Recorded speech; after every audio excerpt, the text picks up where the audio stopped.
चल, हम लोग अपनी। हाँ ठीक है। ठीक ठीक ठीक ठीक। चलिए हम अपने नंबर सिस्टम की तरफ आगे बढ़ते हैं। और आज जो ये क्लास है ये हमारी नंबर सिस्टम की लास्ट क्लास होगी। ठीक है। I think we have already taken 5 classes which are pretty much enough. ठीक है, कि सारे कॉन्सेप्ट समझने के लिए अगर हम देखें तो हम लोगों ने कौन कौन से कॉन्सेप्ट कवर किए, let me right that down first.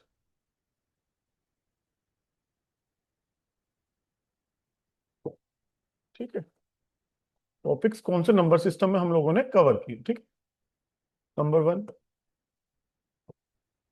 Basics, ठीक है, of number system, like classification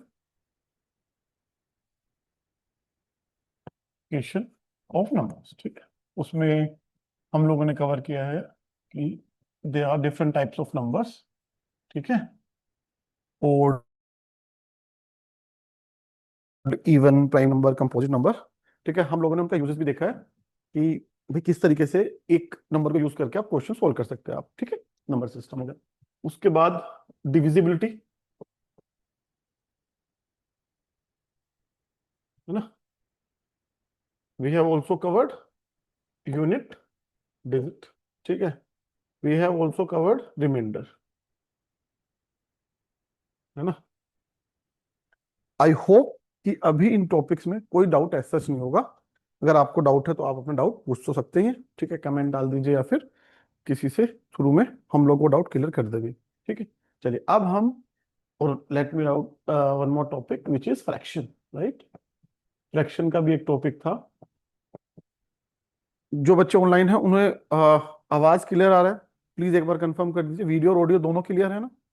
ठीक है, चलिए, तो हम लोगों ने ये कवर कर लिया है। ठीक है। हम्म। अब हम चलते हैं, जो लास्ट हमारा टॉपिक है नंबर सिस्टम का, वो है एचसीएफ एंड एलसीएम। ठीक है, हाईएस्ट कॉमन फैक्टर एचसीएफ को बोलते हैं।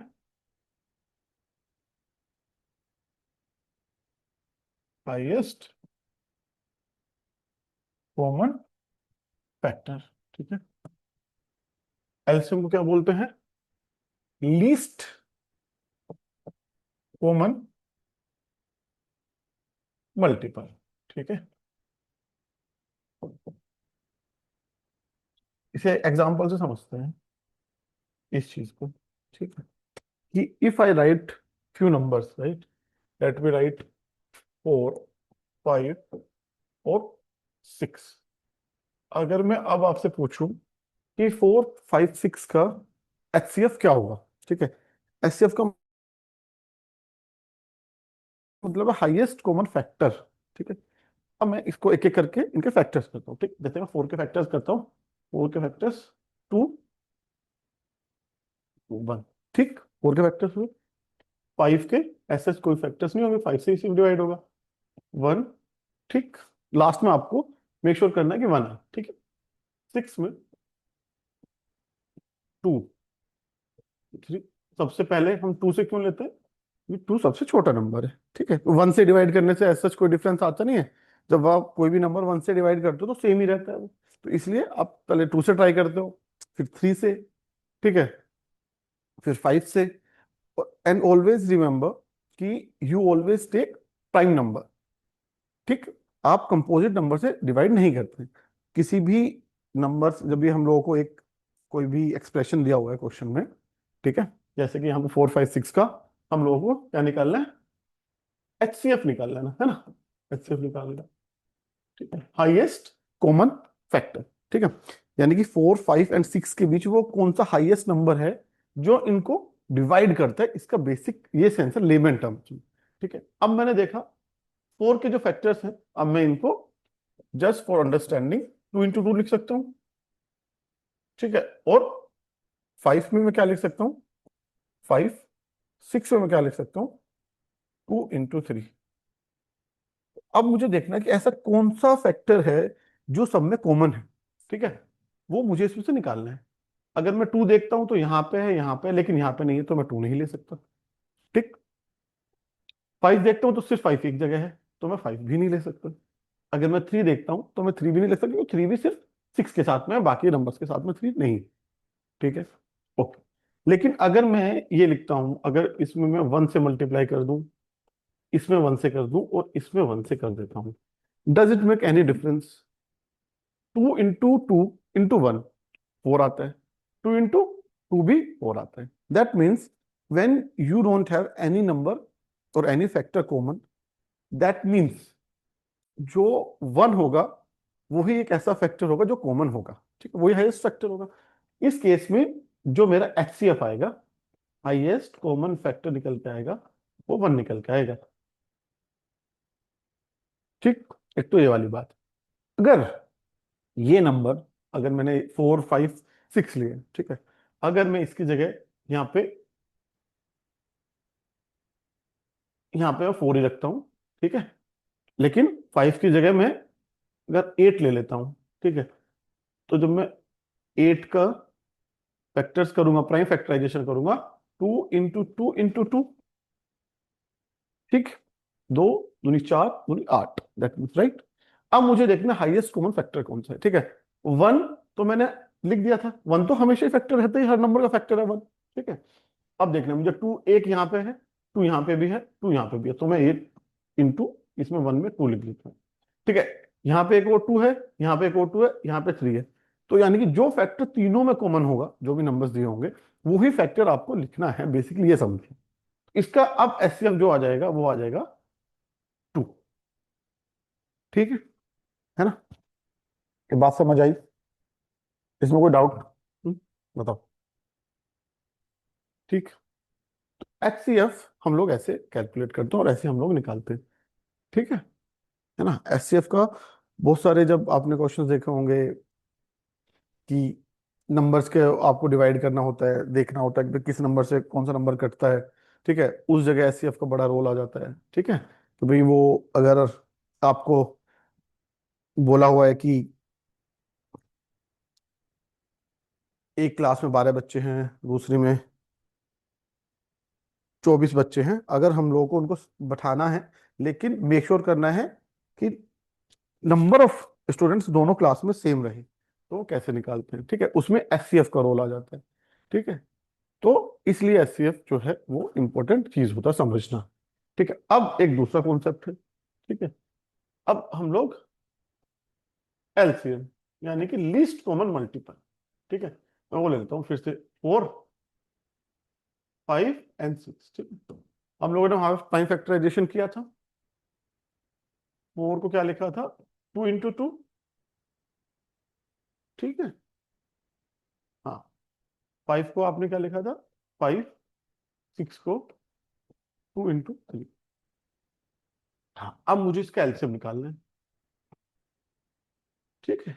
हाँ, देखिए अब इसमें एलसीएम में कैसे निकालेंगे हम। ठीक है, एचसीएफ जब आपने निकाला था तो आपने एक अलग अप्रोच रखी थी कि जो नंबर सब में कॉमन होगा वो आपको लेना है। ठीक है, एलसीएम में जिसकी जो भी नंबर होंगे उनकी हाईएस्ट पावर को लेना है। ठीक है, जैसे कि 2 1 यहाँ पे है, 2 1 यहाँ पे है, ठीक है, और यहाँ पे 1 2 है। ठीक है, इसका मतलब आप 2 को 2 बार लिखेंगे, 2 इंटू 2। ठीक, हाईएस्ट पावर लेना है। ठीक है, मैंने देखा 4 के मल्टीपल में 2 की पावर 2 है, यहाँ पे 1 है, तो जब मैं यहाँ पे एलसीएम निकालूंगा तो मैं वो हाईएस्ट पावर को लूंगा। ठीक है, चलिए, अब 5 की मुझे देखना है, 5 की पावर एक ही है, तो मैं एक 5 लिख लेता हूँ। अब मुझे पता है ये 2 तो मैं ऑलरेडी काउंट कर चुका हूँ, जब इसको लिखते वक्त मैंने हाईएस्ट पावर मुझे लेनी थी, तो मैंने ये वाली अपनी पावर हाईएस्ट ले ली, तो मैंने ये 2 यहाँ पे आ गया। अब लेकिन 3 मैं यहाँ लिख देता हूँ, 3 पहले नहीं आया। ठीक, चलिए, अगर अगर आप इसे कैलकुलेट करेंगे, 20 इंटू ये आ गया 60, है ना, ये आ जाएगा 60, यानी कि 60 वो नंबर है जो 4 5 6 से सबसे छोटा नंबर है, जो इन सब से कट जाएगा, कंप्लीटली डिवाइड हो जाएगा। 60 से नीचे ऐसा कोई भी नंबर नहीं हो सकता जो 4 5 6 से डिवाइड हो। ये बात समझो आप, इसका ये मतलब है। कि 60 ही वो सबसे लीस्ट कॉमन फैक्टर है 4 4 5 6 के बीच, कि उस नंबर से ये जो 4 5 6 उस नंबर को कंप्लीटली डिवाइड कर देंगे, इसका ये मतलब है। ठीक, we are done with the basics now, right? So we have understood how we calculate highest common factor, that is your HCF, and on the other side, how to calculate least common multiple, that is LCM. ठीक, चलिए अब हम लोग कुछ basic चीजें इनके बारे में देख लेते हैं। ठीक है, जैसे I have written few basic things for better understanding. ठीक है, definition, if I go by definition, HCF is the largest number, ठीक है, that divides two or more numbers without leaving a remainder, right? I told you HCF, when you divide number by HCF, that means remainder always should be 0, right? That is HCF. LCM is the smallest number, right? Smallest multiple divisible by two or more numbers without leaving a remainder. ठीक, पहली HCF is used to simplify the fractions। ठीक है, कि अगर मतलब generally ऐसा भी होता है 1/2, 1/3, ठीक है, 1/4, अगर इनको सिंप्लीफाई करना है तो उसमें आप यूज कर सकते हो। ठीक है, कि भाई इनका अगर मुझे निकालना है HCF क्या होगा, तो मैं ऊपर वालों का HCF निकालूंगा, ठीक है, तो बना जाएगा, नीचे का LCM निकालूंगा, वो हम लोग बाद में समझ लें। ठीक, कोई दिक्कत नहीं, अभी बेसिक से चलते हैं। LCM use to find out a common denominator for fraction. ठीक है, जो नीचे रहता है वो आप करते हैं। Relation to set of numbers, HCF, it's very important point that you remember this, is always less than or equal to the smallest number in the set of numbers। ठीक, HCF कभी भी नंबर से बड़ा नहीं हो सकता। ठीक है, अगर मैं बोलूं यहाँ पे 8, 16, 48, इसका HCF क्या होगा? इसका HCF आप देखोगे कि 16 8 से डिवाइड होता है, 48 8 से डिवाइड होता है। You have to make sure remainder should be 0। ठीक है, रिमाइंडर नहीं बचना चाहिए। ठीक है, चलो इस केस में HCF क्या होगा? हाईएस्ट मुझे नंबर लेना है, ठीक है, that is 8। But I have to remember one thing, that 8 should not be more than और bigger than any numbers which I have taken in the series. ठीक है, ये आपको बात ध्यान रखनी पड़ेगी।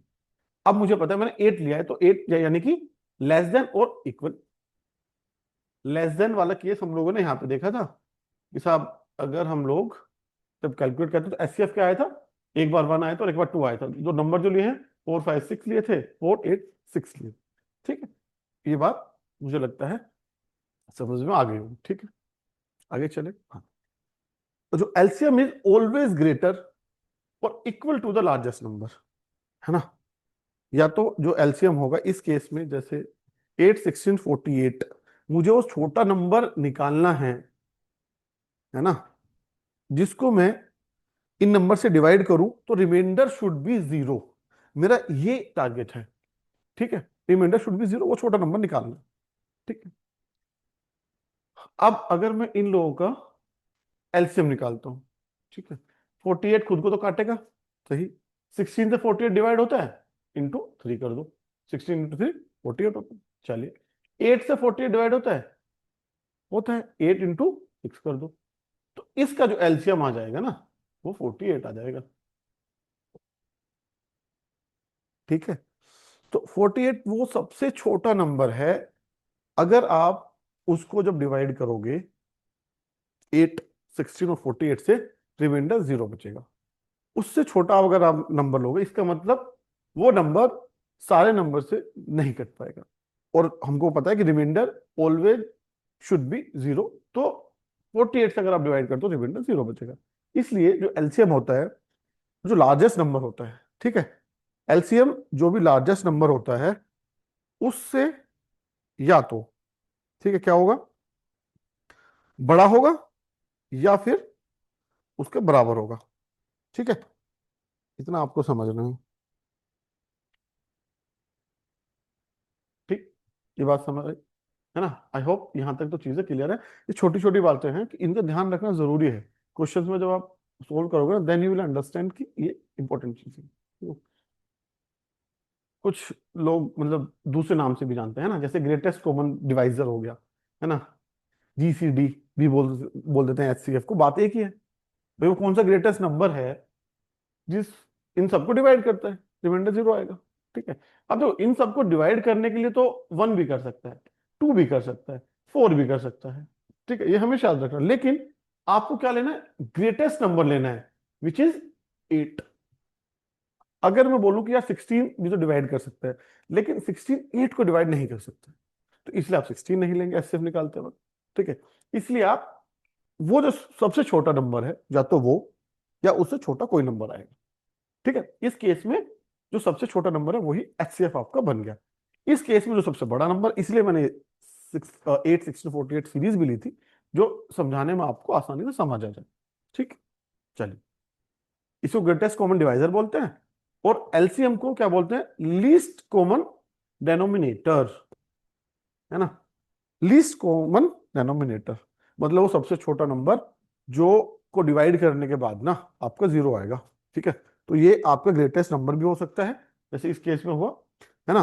और जो पहले हम लोगों ने किया था उस केस में वो ग्रेटेस्ट नंबर नहीं था, वो हम लोगों ने कैलकुलेट किया था। क्या आया था वो, आपका आया था वो 60 आया होगा शायद, 60 आया था, है ना।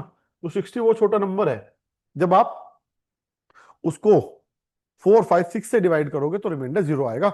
उससे पहले आप कितने भी नंबर ले लो 1 to 59, कोई ऐसा नंबर नहीं होगा जो 4 5 6 से डिवाइड करने के बाद में रिमाइंडर जीरो दे। 60 इज दैट नंबर। ठीक है, इसीलिए इसको बोलते हैं लीस्ट कॉमन फैक्टर। ठीक है, या लीस्ट कॉमन डेनोमिनेटर। ठीक है। चलिए, आई होप कि अभी बेसिक आपके क्लियर हो गए होंगे, है ना। अगर कोई डाउट हो तो आप प्लीज पूछ लेना। चलिए, अब देखो एलसीएम एचसीएफ निकालने के कई सारे मेथड्स हैं। ठीक है, ये हम लोग कैसे निकालते हैं एलसीएम और एचसीएफ। ठीक है, एक जो मैंने पीछे किया, है ना, ये वाला जो किया, इसको बोलते हैं फैक्टराइजेशन मेथड, है ना। मतलब कि मैंने फैक्टर किए। ठीक है, इसलिए उसको फैक्टराइजेशन मेथड, जैसे है ना, मैं अब यहाँ पे लेता हूँ 3 नंबर, मुझे इसका एलसीएम निकालना है। ठीक, 32 48 और 64। ठीक है, एलसीएम का मतलब क्या, कि वो सबसे छोटा नंबर जब इन नंबर से उसको डिवाइड करेंगे रिमाइंडर शुड बी जीरो। ठीक। अब मैंने किया, अगेन सबसे छोटे नंबर से आपको डिवाइड करना है, 2 से किया, सारे कट गए। ठीक, ये एक साथ कर सकते हो आप, है ना, क्योंकि टाइम बचाने के लिए अलग अलग करोगे, 32 को यहाँ करो, फिर उसको ऐसे लिखो। ठीक है, उसकी बजाय आप सबने आपने सारे नंबर एक साथ लिखे और आपने डिवाइड करना स्टार्ट किया। 2 से किया 16, इसको क्या 24, इसको क्या 32। ठीक है। आपको पता है 2 का डिविजिबिलिटी रूल है कि लास्ट की जो डिजिट होती है 0 2 4 6 8 होना चाहिए। ठीक है, यहाँ पे 6 4 2 है तो 2 से फिर डिवाइड हो जाएगा, 8 6 12 एंड 16। ठीक है, अब मैंने फिर देखा 8 2 और 16 है, 4 6 8 आ गया। ठीक है, अब मैंने फिर देखा, फिर से 2 से डिवाइड हो रहा है, 2 3 4 आ गया, फिर से 2 से डिवाइड हो रहा है, 2 से डिवाइड किया 1। देखो 3 को डिवाइड 2 से आप नहीं करो क्योंकि वो 2 से डिवाइड नहीं होगा। ठीक है, 3 4 को डिवाइड किया 2। ठीक है, और जब या तो इसको अब अगर आपको आगे करना है तो आप इसको कर सकते हो 2 से फिर करो, 1 ऑलरेडी यहाँ पे है, 3 और ये 1 हो जाएगा, और फिर उसके बाद फिर 3 से कर दो, 1 1 और 1, ऐसे कर लो। ठीक है, चलिए, हो गया। जब मैं इसका एलसीएम कैलकुलेट करूंगा, है ना, एलसीएम मुझे करना है कैलकुलेट, तो मैं देखूंगा 2 की 1 2 3 4 5 6 7, 7 टाइम 3 है, यानी कि 1 2 3 4 5 6 इंटू 3। ठीक है, दो की 4 into 2 8, 8 into 2 16, into 2 32, into 2 64 into 3, यानी कि 192। 192 is the number, is the least number when you divide by 32 48 and 64, you will get the remainder 0। ठीक, ये हो गया तुम्हारा फैक्टराइजेशन मेथड से, ये दोनों में लग जाता है, एलसीएम और एचसीएफ दोनों में। ठीक है, अगर यही आपका, अगर मैं आपसे बोलूं कि इसका एचसीएफ क्या होगा, ठीक है, एचसीएफ क्या होगा, तो आप कैसे कैलकुलेट करोगे। भाई आपको पता है सिर्फ कॉमन, उसमें जो कॉमन फैक्टर्स हैं वो ही लेने होते हैं। ठीक है, कॉमन फैक्टर्स आपको लेने हैं, बाकी सारे फैक्टर्स आपको नहीं लेने। तो आप दो को वहां तक लोगे जब तक दो सारे नंबर को डिवाइड कर रहा था। ठीक है, यहाँ पे दोनों सबको डिवाइड किया तो ये एक टू यहाँ से ले लेता हूँ। यहाँ नहीं किया, ये यहाँ से टू ले लिया। यहाँ पे किया, यहाँ से, यहाँ पे किया, एक यहाँ से ले लिया, यहाँ पे लिया। ठीक है, अब मुझे पता है जब मैंने यहाँ डिवाइड किया था ये तो डिवाइड हो गया था, बट ये डिवाइड नहीं हुआ था। ठीक है, इसका मतलब two as a common factor is not any more there. ठीक है, अब वो अलग हो जाएगा। ठीक है, तो मुझे सिर्फ उतना लेना है जितना वो सबको डिवाइड यहां तक कर रहा है। ठीक है, अब ये क्या आता है, ये आता है आपका 4 16। ठीक, 16, यानी कि 16 is that number, value divide these numbers, है ना, रिमाइंडर जीरो आएगा। जैसे कि 32 को 16 से डिवाइड अगर आप करते हो 32, ठीक है, जीरो, खत्म बात। ठीक है, 42, अगर 48 को अगर आप डिवाइड करते हैं 3, 48, अगेन रिमाइंडर जीरो, है ना। तो 16 से इवन आप छोटा नंबर ले सकते हो, जैसे 8 हुआ, 8 भी इनको डिवाइड करेगा। ठीक है, 4 भी करेगा, है ना। लेकिन 16 से बड़ा ऐसा कोई नंबर नहीं हो सकता जो इनको तीनों को डिवाइड कर दे और रिमाइंडर जीरो आ जाए। कोई बड़ा ऐसा नंबर नहीं हो सकता, वो 16 ही हाईएस्ट नंबर है। ठीक है, तो ये वाला तरीका हो गया आपका, क्या कहते हैं उसको,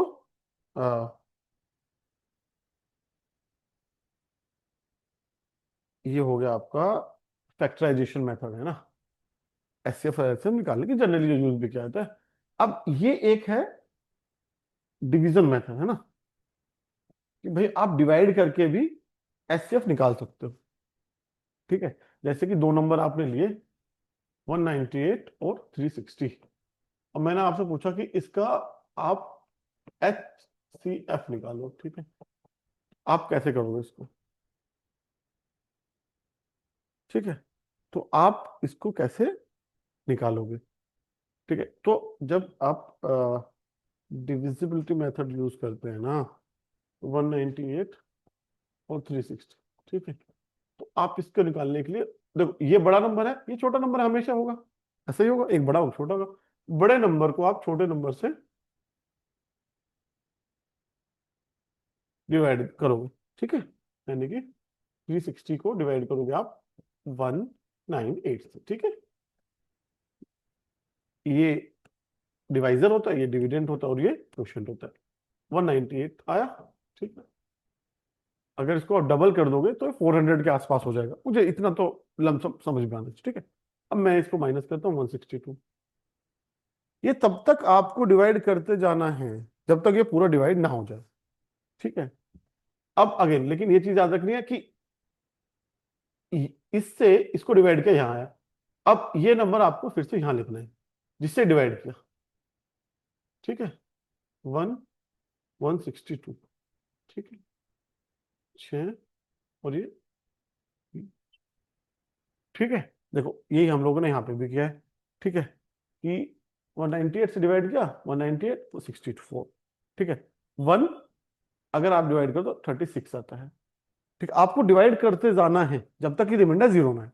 ठीक है, तो अभी सेम चीज क्या करना है, अब आपको 162 को डिवाइड करना है। ठीक है भाई, चलो 162 को डिवाइड करो, 36 फोर जा कितना होता है, 144 होता है। ठीक है, अब इसमें से इसको माइनस करो तो 18 आता है। 18 से फिर डिवाइड करो, 36 को करोगे अभी आप, 18 इंटू टू, 36, तो रिमाइंडर आपका आ गया जीरो। ठीक है, ये याद रखना है कि जब तक वो जीरो ना आए ना तब तक आपको डिवाइड करते जाना है। उसके बाद जो लास्ट में जो डिवाइजर होगा जिससे आप डिवाइड कर रहे होगे, ठीक है, जैसे कि इसमें है 18, है ना, 18, वही आपका होगा एच सी एफ, है ना, 18 है। ठीक है, तो जो आपका लास्ट वाला जो डिवाइजर होगा, ठीक है, जो भी नंबर लास्ट में होगा ना, वो ही आपका एचसीएफ होगा। ठीक है, अब अगर लगता है कि डाउट है तो हम लोग अपने प्राइम फैक्टराइजेशन वाला मेथड भी हम लोगों ने किया ही था, उससे भी एक बार करके देख लेते हैं भाई, ऐसा ना हो कि कोई डाउट रह जाए। 360 एक साथ में इसको डिवाइड कर लेते हैं, जो कॉमन फैक्टर्स आ जाएंगे वो एचसीएफ हो जाएगा। 2 से डिवाइड करो 9 9, ठीक है। 360 को 2 से डिवाइड करो, 180, ठीक है। अभी देखो ये 2 से डिवाइड होगा, सॉरी ये नहीं होगा, ये हो जाएगा 180, ठीक है। तो मुझे उस चीज का ध्यान रखना है कि फिर मैं 2 से करता हूँ 99 और ये 90, ठीक है। फिर मैं 2 से करता हूँ क्योंकि 9 तो ये तो हो जाएगा। 2 से आपको तब तक डिवाइड करते जाना है जब तक वो पूरी तरीके से डिवाइड ना हो जाए, ठीक है, या वो 2 से डिवाइड होना बंद ना हो जाए। अब जैसे ये 45 आ गया, ठीक। अब मैं देख रहा हूँ कि दोनों नंबर 2 से डिवाइड नहीं हो सकते, ठीक है। मुझे समझ आ रहा है 99 और 45। अब मैं 3 से डिवाइड करके देखता हूँ, 3 से ये कट जाएगा, 3 से 33 और ये 15, ठीक है। तो अब मुझे पता है दोनों नंबर को 3 से काटा है, तो मैं HCF में इसको काउंट करूंगा, ठीक है। अब फिर से देखो, फिर से 3 से कटेगा, 1 1 और 5, ठीक है भाई, इसमें कोई डाउट तो नहीं है ना। अब ये 11 से कटेगा, जब पहले 5 से काटो, तो 5 छोटा नंबर है, 5 से काटो यहाँ 1, 11, और फिर 11 से 1 और 1, ठीक है।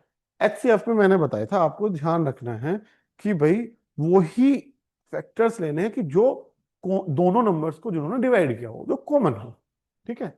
अब मैं देखता हूँ यहाँ पे मेरे पास में, अगर मैं इसका HCF निकालता हूँ, है ना, यहाँ पे अगर मैं HCF निकालता हूँ, तो मुझे एक चीज समझ आ रही है कि यहाँ पे 2 ने दोनों को डिवाइड किया था, ये 99 आया था और ये 180 आया था, तो मैं ये 2 ले लेता हूँ।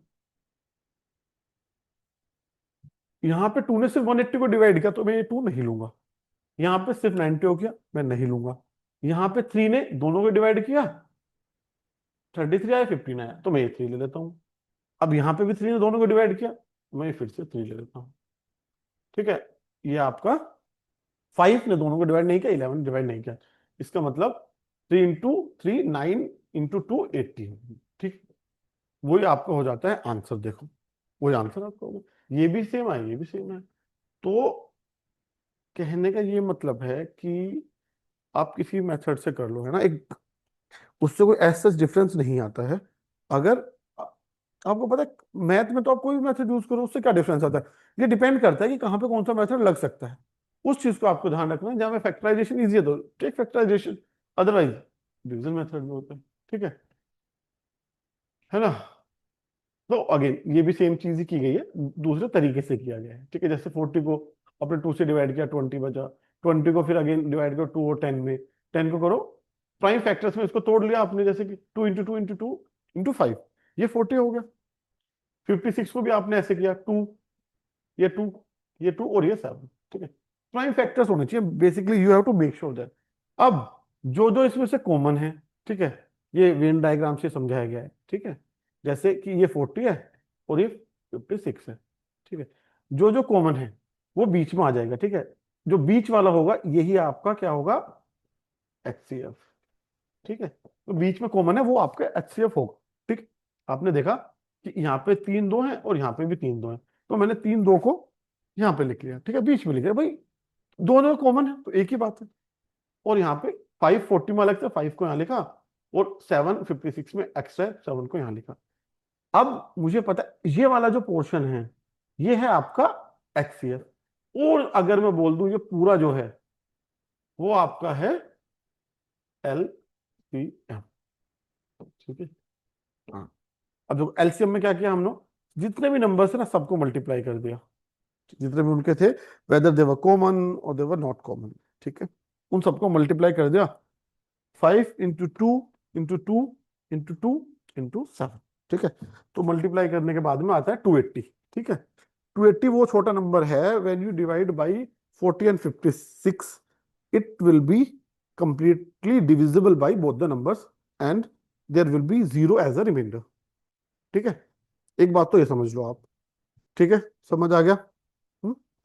आगे वाली चीज, HCF में मैंने क्या कहा, सिर्फ कॉमन नंबर्स लेने हैं आपको, है ना। ऐसा नहीं है कि सारे नंबर ले लेने, उसमें तो सबकी मल्टीप्लाई कर दी। इसमें जो ये वाला सेक्शन है, ये वाला जो कॉमन सेक्शन है वो होता है आपका HCF। HCF 2 × 2 × 2 दैट इज 8, ठीक है। जो नंबर दोनों जगह कॉमन आते हैं उसको आप HCF बोल देते हो। ऐसे भी आप कर सकते हो, समझने की बात है ना यार। जैसे भी आपको समझ आ रहा है उस तरीके से समझ लो, कोई दिक्कत नहीं है उसमें, ठीक है। बाकी नंबर्स आप कैसे भी यूज करो, मेथड कोई भी यूज करो, आंसर आपका सही आएगा। अगर आपने कोई कैलकुलेशन या वो गलती नहीं की है, ठीक। अब ना हम लोग ऐसा करते हैं, कुछ ऐसे सवाल कर लेते हैं, ठीक है, जो मतलब देखो ये, जब आप कोई भी कॉन्सेप्ट पढ़ते हो ना और जो एग्जाम में सवाल आता है वो सेम नहीं आता है ना, क्योंकि एग्जाम में जब भी सवाल आता है ना, तो ये मान के चलो कि वो उसके अप्लाइड पार्ट पे होगा, है ना। वो ऐसा नहीं होगा कि आप, वो आपसे एलसीएम तो नहीं निकलवाएगा। ऐसा नहीं है कि वो आपको बोलेगा 40, 50 और 60 का एलसीएम निकाल दो, ये तो वो नहीं करेगा, ठीक है। वो उसको 2-3 स्टेप आगे जाएगा, ठीक है। वो देखेगा कहाँ पे चीजें ट्विस्ट हो सकती है, वो कौन सा ऐसा पॉइंट है जहां पे मैं देख सकता हूँ कि यार चीजों को आप ना दूसरे तरीके से कर लो, ठीक है, कि कैसे बच्चों को कंफ्यूज किया जाए, है ना। तो मेथड सीखना, that is the first thing. There should be conceptual clarity in your thought, कि भाई मुझे ये पता है एचसीएफ हाईएस्ट कॉमन फैक्टर होता है, ठीक है, वो नंबर होता है which is the highest number which will divide the given numbers and there shall be zero as a remainder, ठीक है। ये बात एकदम से क्लियर होना चाहिए। Same goes with LCM. अगर मैं एलसीएम की बात करता हूँ, लीस्ट कॉमन मल्टीपल है, वो सबसे छोटा नंबर है जो इनसे डिविजिबल है, उससे कोई छोटा नंबर नहीं है जो कि इन नंबर से डिविजिबल हो जाएगा, ठीक है। अब हम एक सवाल करते हैं, ठीक है ना। तो ये सब मोस्टली जो भी क्वेश्चन है सब कहीं ना कहीं एग्जाम में पूछे गए, ठीक है। सी सेट में पूछे गए हैं, यूपीएससी में, या फिर स्टेट के किसी में, ठीक है। तो वही मोर और लेस ऐसे सवाल है ना जो वहां से लिए गए हैं। तो एटलीस्ट आपको एक अवेयरनेस से कॉन्फिडेंस आएगा कि भाई पढ़ने के बाद में ना कितना आप सोल्व कर पा रहे हैं, ठीक है। The number which is the number which is divided by 10, ठीक है, लीव्स 9 एज ए रिमाइंडर, ठीक है। when divided by 9 leaves 8 as a remainder, when divided by 8 leaves 7 as a remainder, ठीक है।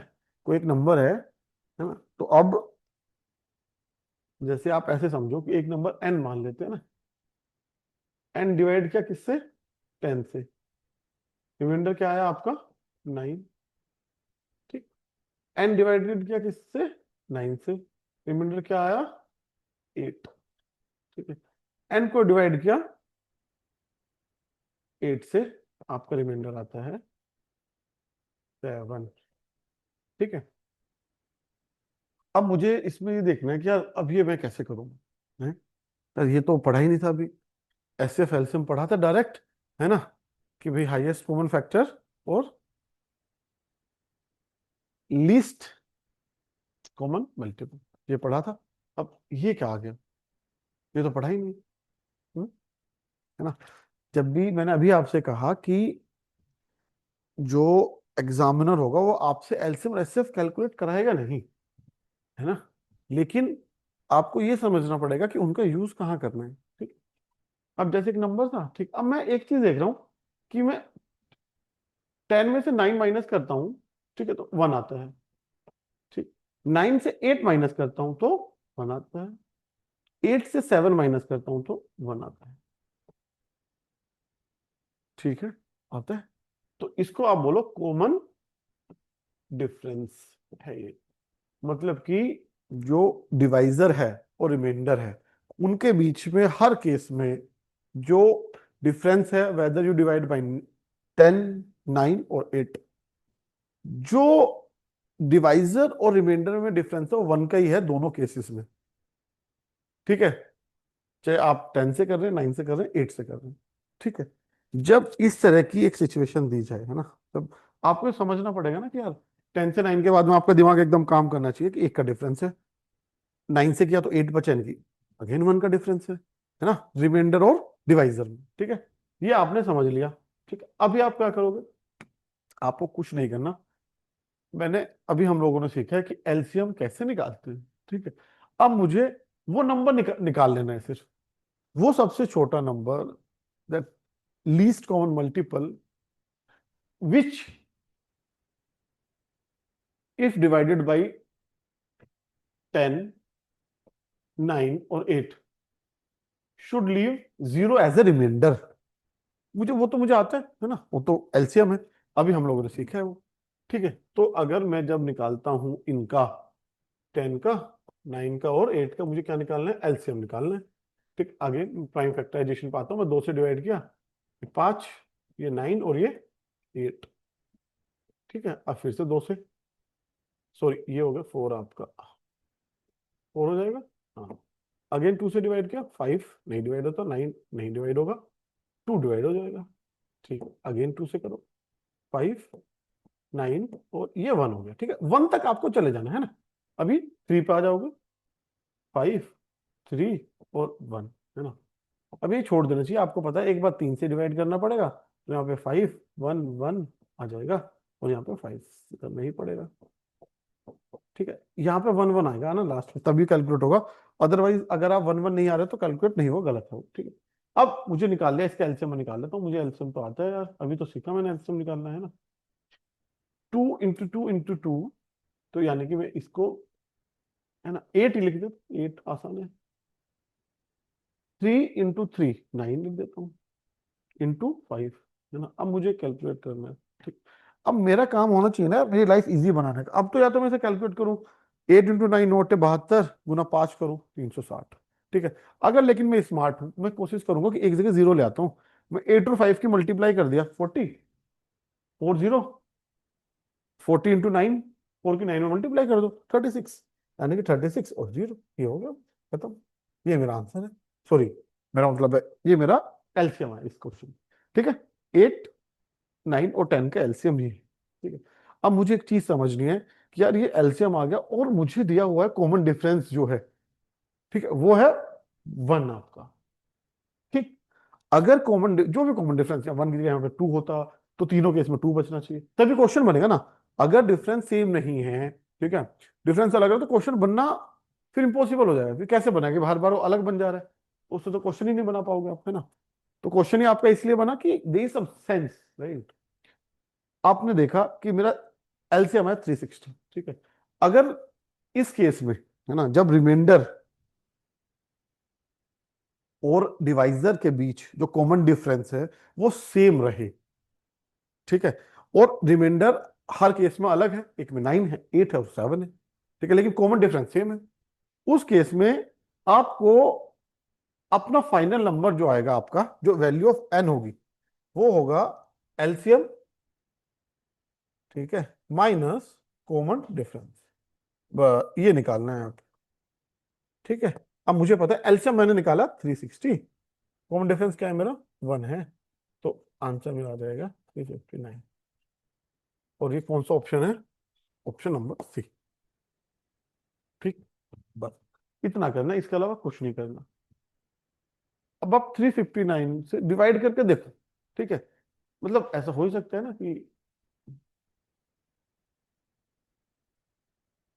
10 से डिवाइड करोगे, अगर इसको, भाई अगर 10 से डिवाइड करोगे तो लास्ट में 9 है, तो रिमाइंडर 9 हो जाएगा। और अगर आपको पता है 360 डिवाइड डिविजिबल है दो सबसे, 10, 9 और 8 से। ठीक है, तो अगर तो 359 को जब भी डिवाइड करोगे, तो 9 से करोगे तो रिमाइंडर क्या आएगा, 8 आएगा, 8 से करोगे तो 7 आ जाएगा। ठीक, इतनी सी तो बात है ना, बस खत्म, जाओ, है ना। तो ये निकालना है, मतलब इतना आसान सवाल है यार, कोई दिक्कत नहीं है। ठीक है, चलिए अब आई होप ये बात क्लियर है कि हम लोग कैसे निकालते हैं जब कॉमन डिफरेंस सेम हो। हम ये भी समझेंगे अभी एक और कॉन्सेप्ट आएगा जिसमें कि रिमाइंडर सेम होगा। हाँ, कि भाई जब 10, 9, 8 से डिवाइड करते हो, रिमाइंडर आता है 5, 2, 1 जो भी है, रिमाइंडर दो ही केस बनते हैं इसमें, या तो कॉमन डिफरेंस सेम हो या कि फिर आपका रिमाइंडर सेम हो। ठीक है, तीसरा केस नहीं बनेगा, ऐसा नहीं हो सकता कि अलग अलग हो जाए, वो नहीं होगा। ठीक है, चलिए आगे चल। हाँ, एक और क्वेश्चन करते हैं, what is the largest number, है ना, which divided by both 2 is to power 35 minus 1, 2 is to power 91 minus 1, है ना। इस तरह के सवाल जनरली आ जाते हैं एग्जाम में, कि जब आपको इस तरह के सवाल आए ना, कि 2 की बहुत सारी पावर्स दी हुई है, ठीक है, तो उसको वो किस नंबर से है जो कि डिविजिबल होगा, और जो लार्जेस्ट नंबर है ना, लार्जेस्ट नंबर का मतलब क्या हो जाएगा, एच सी एफ निकालना है बेसिकली मुझे, है ना। हाईएस्ट कॉमन फैक्टर इन दोनों के बीच क्या है, मुझे वो निकालना है। ठीक है, तो एक मैं लिख लेता हूँ, 2 की पावर 35 -1, 2 की पावर 91 -1। ठीक। इस देखो, इसको निकालने के लिए तो आप कई तरीके से निकाल सकते हो, है ना, निकालने की दिक्कत नहीं है। आप एक की पावर भी बढ़ा सकते हो, फिर कॉमन देख सकते हो कितना आएगा, कोई दिक्कत नहीं, है ना। लेकिन सबसे इजी तरीका है इसका निकालने का, कि जो भी पावर्स दी हुई है ना, उनका आप एचसीएफ निकाल लो, 35 और 91 का, बस एचसीएफ निकाल लो। सबसे इजी तरीका तो ये है। ठीक है। बाकी अगर आप चाहो तो इसको तोड़ के भी कर सकते हो, तो भाई 2 की पावर 35 -1, तो 1 की पावर 35 कर सकते हो। ठीक है, उसके फिर फैक्टर्स में आप उसको डिवाइड करके वो भी कर सकते हो।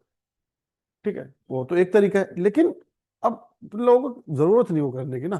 तो सीधा सीधा काम हो रहा है कि मुझे पता है कि भाई, एक मैं कॉमन सेंस से भी अगर सोचूंगा कि इनका जो फैक्टर कॉमन होगा, कहीं ना कहीं, कहीं ना कहीं वो एचसीएफ ही तो होता है ना।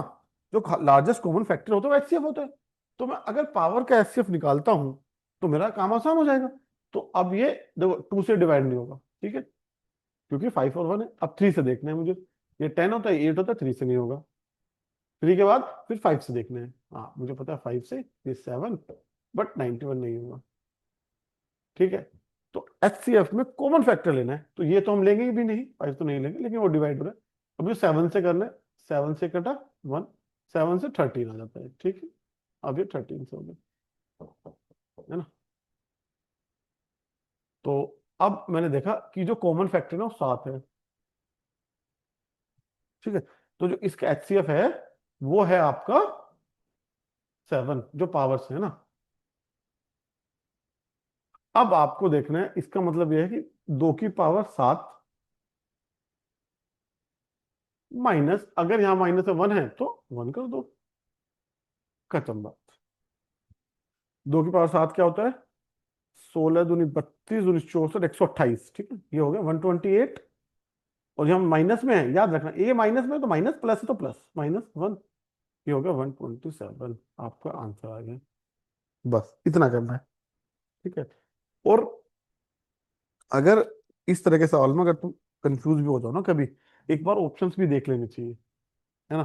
कि मतलब कहीं ना कहीं अगर आपके दिमाग में से सोल्व करोगे, तो आपको तो ये लगेगा ना कि यार 2 की पावर के आसपास आंसर होना चाहिए, है ना। और 2 की पावर के आसपास में अगर मैं देखूं तो ये नंबर है दोनों, 127, ये प्लस, ये -1 है, और ये +1 है। मेरा आंसर क्या है? 127 है, ठीक है, मेरा आंसर तो ये है ना। अब 127 और 129, अब आपको पता है कि जो कॉमन फैक्टर, जो कॉमन पावर आती है ना, वो मैंने कॉमन पावर ही तो निकाली है ना। भाई 2 की पावर 7 35 वाले में भी है और 91 वाले में भी है, कॉमन मैंने निकाल ली। अब मुझे अगर ये माइनस में है तो मैंने माइनस किया, तो आंसर मेरा आ गया 127, बस। ठीक है, जब भी इस तरह के सवाल आएंगे आप सिर्फ ये करोगे, क्योंकि कॉमन हाईएस्ट फैक्टर निकालने के लिए ना, तो आपको पता ही है कि भाई पावर जो मेरी हाईएस्ट कॉमन आएगी, जो हाईएस्ट 35 में और 91 में जो कॉमन मेरी पावर आएगी ना, उसी से तो क्वेश्चन सोल्व होगा। उस क्वेश्चन का जो तरीका है वो उसी में छिपा है ना। अदरवाइज अगर मैन्युअली कोई करने जाए, 2 की पावर 35 को कितना मल्टीप्लाई आप करोगे? नहीं कर पाओगे। इसलिए इस तरह के जो सवाल होते हैं ना, उनको तरीका ये होता है करने का। ठीक है। इवन वो भी हम लोग ऐसे सवाल देखते हैं।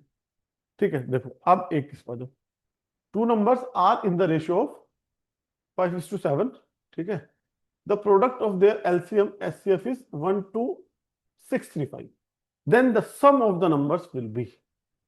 ठीक है, 1 मिनट लो और आप ये करो, है ना। ठीक है, 1 मिनट में आप ये करो आराम से चीज।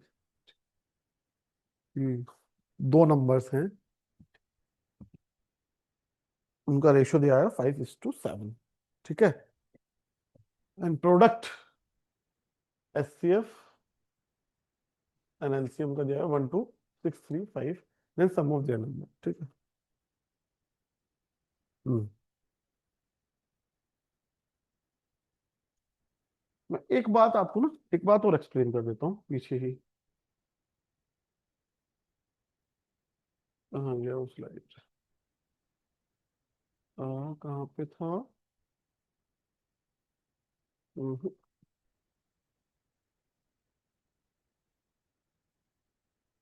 हाँ, जैसे ये वाला हम लोगों ने किया था, तो इसका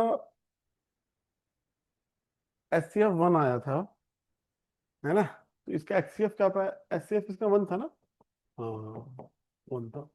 ठीक है, तो एक चीज आप समझो, ठीक है, जो भी नंबर है, नंबर 4 × 5 × 6, वो हमेशा बराबर होगा LCM into H C F के। ठीक है, LCM into H C F.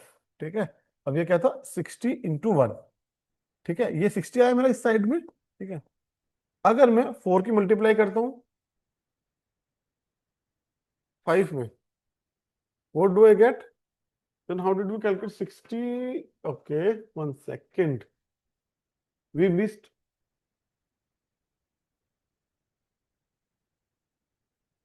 जब दो नंबर की बात हो तब ये कॉन्सेप्ट अप्लाई हो। ठीक है, जब दो नंबर अगर आपके पास में है ना, अगर मैं ये यहाँ पे अगर कोई भी मैं दो नंबर ले लेता हूँ ना, यहाँ से समझ लेते हैं हम लोग नई तरीके से, कोई भी दो नंबर लेता हूँ, जैसे 5 और 6 में ले लिया। ठीक है, अब मुझे इनका एलसीएम या एचसीएफ निकालना है। ठीक है, एक तरफ मैं एलसीएम निकाल देता हूँ और एक तरफ एचसीएफ निकाल देता हूँ। ठीक है, हाँ, ये दो नंबर का कौन सा अप्लाई होता है?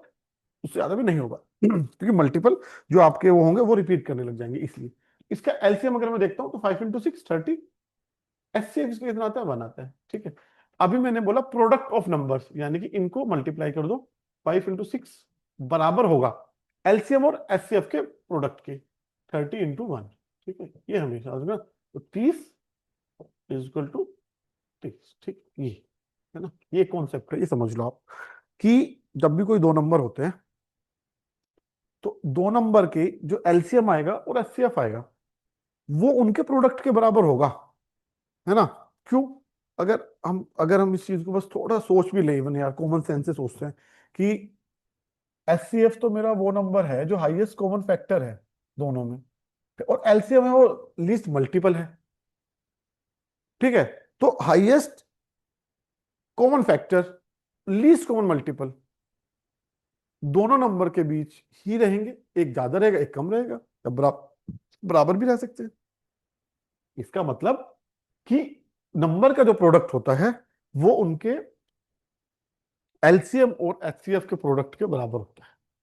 ठीक है, ये इस तरीके से। हाँ, अगर तीन नंबर हो जाते हैं तो ये कॉन्सेप्ट, जैसे कि मैं यहां बोल रहा, यहां पे मैं जब बोल रहा था, ये दो नंबर के लिए है, तीन नंबर के लिए नहीं। ठीक है, ये बात आपको ध्यान रखना है।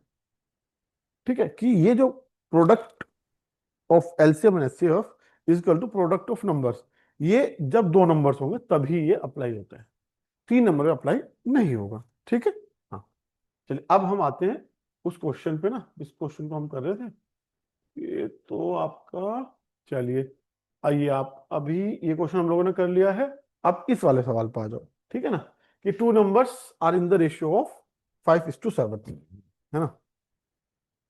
इसका मतलब क्या है? नंबर होंगे, पता नहीं कोई से नंबर होंगे, लेकिन अगर एक 5 है तो दूसरा 7 है। ठीक है, इसका ये मतलब है अगर ये 10 है तो ये क्या होगा? ये 14 होगा, है? यानी कि मल्टीप्लाई 2 से कर दिया आपने, इधर भी 2 से कर दी। ठीक है, अब मैं इसको मल्टीप्लाई 6 से करता हूँ, 6×5 = 30, इसको भी 6 से करना पड़ेगा, 7 × 6 = 42। ये भी, ये है सब सेम, एक ही बात है, कोई दिक्कत नहीं है इसमें। ठीक है, सब सेम है। 10:14 की भी वही वैल्यू है जो 5:7 की वैल्यू है। रेशो की हम लोग बात कर रहे हैं, तो इसलिए जब हम इसको लिखते हैं, ठीक है, जब हम इसको लिखते हैं तो हम इसको ऐसे लिखेंगे, भाई देखो हमेशा मल्टीपल सेम है, यहाँ पे 6, यहाँ पे 6। ठीक है, मल्टीपल सेम है, इसका मतलब ये 5x है, या 5a मान लो, कुछ भी मान सकते हो आप, है ना, कोई भी लेटर मान सकते हो, ये 7x होगा। इसका ये मतलब है कि जब x वो नंबर रहेगा, जब आप दोनों में मल्टीप्लाई करोगे ना तो आपका रेशियो चेंज नहीं हो सकता। ठीक है, तो रेशियो तो एक सिंप्लीफिकेशन होता है कि भाई किस किस तरीके से आपके दो लोगों के बीच में चीजें डिस्ट्रीब्यूटेड है ना, तो रेशियो तो वो नंबर होता है। ठीक, तो इसलिए जब रेशियो को आप एक्चुअल नंबर आपको जब निकालना पड़ता है, ठीक है ना, तो उसको हम, ये जो नंबर है वो कॉमन रहेगा दोनों में, है ना। जैसे हम लोगों ने यहाँ पे समझा 5:7, 10:14 किया तो 2 से मल्टीप्लाई किया, यानी कि दो कॉमन। ठीक, अगर 6 से मल्टीप्लाई करते तो मतलब सेम रेशियो सेम रहना चाहिए, है ना, ये कहने का मतलब। तो इसलिए इसको 5x मान लेते हैं, उसको 7x मान लेते हैं। ठीक, चल, the product of their LCM and HCF is 1 2 6 3 5, then the sum of the numbers will be. अब हम लोगों को पता है कि मैं अगर नंबर्स की मल्टीप्लाई करता हूं, है ना, जब भी दो नंबर मुझे दिए हो, जैसे 5x इंटू 7x, वो एलसीएम और एचसीएफ के प्रोडक्ट के बराबर होते हैं, यानी कि 1 2 6 3 5, ये है नहीं। इसलिए अभी वो मैंने कॉन्सेप्ट भी आपको बताया कि जिससे आपके लिए ये सवाल ना आसान हो जाए, जिससे आपको आसानी से चीजें समझ आ जाए। ठीक है, इतना हुआ मेरा। अब मैं आगे चलता हूं। अब मुझे सिंप्लीफाई करना है, तो 5 इंटू 7 35, x² हो गया, ये हो गया 1 2 6 3 5। ठीक, इतना हुआ मेरा।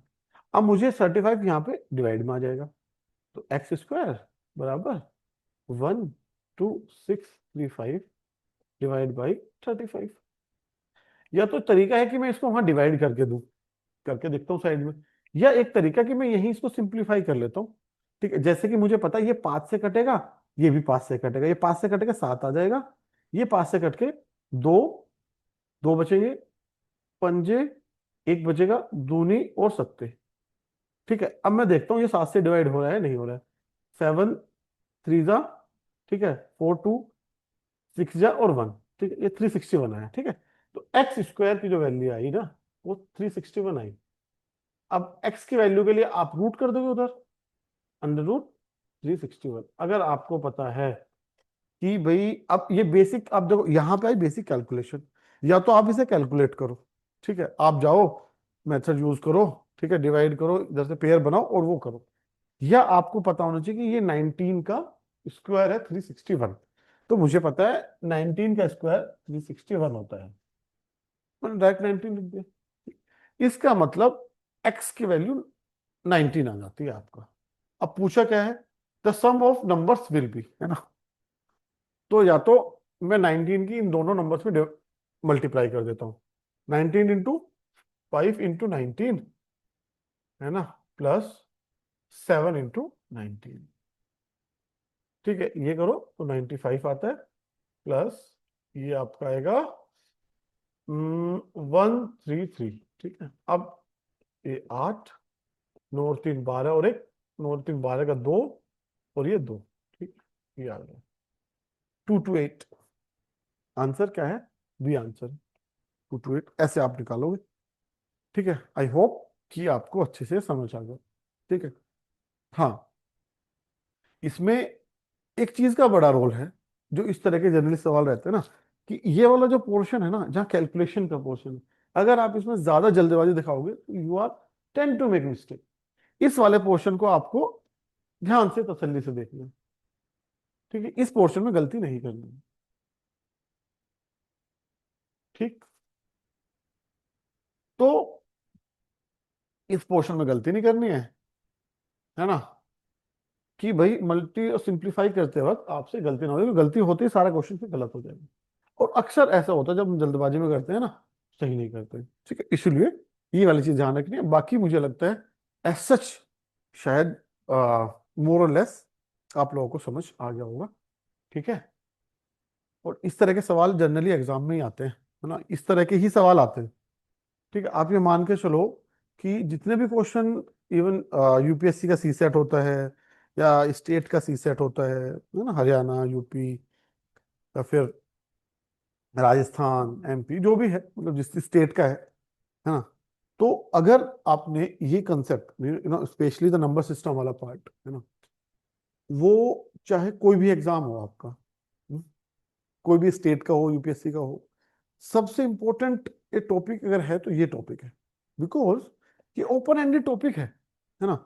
इसमें जरूरी नहीं कि आपसे एग्जामिनर यही पूछे कि भाई आप मुझे ये बताइए कि एलसीएम और एचसीएफ डायरेक्ट निकलवाए, नहीं, वो उसका अप्लाइड पार्ट पूछेगा।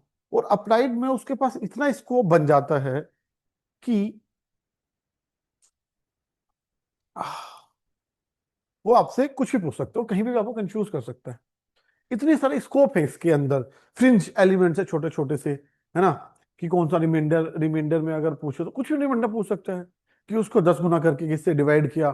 तो वहां पे एक की जगह चार, इवन जब हम लोगों ने क्वेश्चन किया था ना स्टार्टिंग में, शायद अगर आप लोगों को याद हो, तो हम लोगों ने क्वेश्चन किया था, लेट मी गो बैक, है ना, एक सेकेंड, है ना, एक कहाँ गया, ये वाला सवाल था, कौन सा सवाल, जैसे इवन ये वाला सवाल है ना। अब ये जरूरी नहीं एज ही टॉपिक का सवाल हो, इसमें आप सिर्फ एक कॉमन सेंस लगा के भी कि भाई 9 years ago father was 9 times as old as his son, ठीक है, 9 years अगो, है ना, 9 years ago father was 9 times, 9 times था, इसका मतलब क्या था कि जो फादर की एज होगी वो 9 का मल्टीपल होगी, ये तो कंफर्म है ना। अब तुम इसमें से सन की एज में से 9 माइनस करके देख लो, या एक किसी भी नंबर से 9 माइनस कर लो कि 3 का मल्टीपल है और 9 का मल्टीपल है नहीं, बस इतना देखना है। 32 में से 9 माइनस करो, कितना आता है, 23 आया, 9 का मल्टीपल है, खत्म। 34 में से 9 माइनस करो, कितना आता है, 25, 9 का मल्टीपल है, खत्म। 33 में से 9 माइनस करो, कितना आता है, 24, 9 का मल्टीपल है नहीं। 33 में से 36 में से 9 माइनस करो, 27, 9 का मल्टीपल, आंसर। अब ये इस तरीके से you need to use it smartly, कि कौन सी चीज को कहाँ यूज करना है, ठीक है।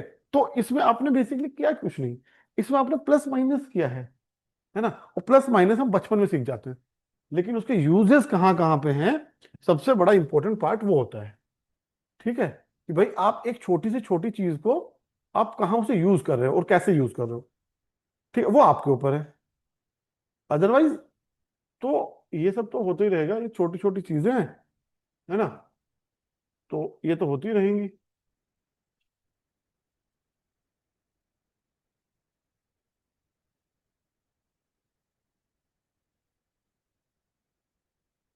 ठीक है, कि भाई छोटी छोटी चीजें जब आप देखते हो ना, तो और एग्जामिनेशन हॉल में क्या होता है ना, कि प्रेशर बहुत होता है ना, ऊपर से तो आप एग्जाम दे रहे होते हो और पूरी साल की मेहनत होती है, और वो भी क्योंकि सीसेट क्वालिफाई रहा है, सबसे बड़ी प्रॉब्लम ये है कि when there is no reward, right, there is no hard work, there is no seriousness, है ना। तो जब आपको पता है, और यही है कि लोगों के एटीट्यूड में ना लीनियंसी आ जाती है सीसेट को लेकर के, because of this reason only, क्योंकि सीसेट रिवॉर्डिंग नहीं है ना, आपको क्वालिफाई करना है, तो somehow you also think why to put so much efforts, है ना, जीएस वाले सेक्शन को ही करते हैं। तो इस वजह से even I know people who has been failed in CSAT repetitively, 1 2 3 attempt में जो फेल हुए, बट उसके बाद भी ना उन लोगों ने यार उसे करने की कोशिश नहीं किया, वो फेल इसलिए नहीं हुआ उनको आता नहीं है या वो कर नहीं सकते, वो फेल इसलिए हुए, एक तो लीनियंट एटीट्यूड की हो ही जाएगा, 33% ही तो है, यार मान के चलो, अगर कोई भी इंस्टीट्यूट जो होता है, अगर वो इस तरह का पेपर ले रहा है ना, और स्पेशली यूपीएससी जैसा इंस्टीट्यूट, तो कहीं ना कहीं वो ये चीज जानता है कि बच्चे कहाँ फंसेंगे, है ना, आप यूपीएससी से ज्यादा स्मार्ट तो नहीं है, ये मान के चलिए, ठीक है। तो यूपीएससी अच्छे अच्छे बच्चे फंस जाते हैं because of this leniency, carelessness, है ना। एक बार ना होना, आई अंडरस्टैंड, लेकिन सीसेट दोबारा ना होना इसका मतलब ये समझाता है कि आपकी स्ट्रैटेजी सही नहीं थी और आपने सही से मेहनत नहीं की उसके लिए, ये बताता है। ये नहीं बताता कि पेपर डिफिकल्ट होते, नहीं, पेपर हो जाएगा।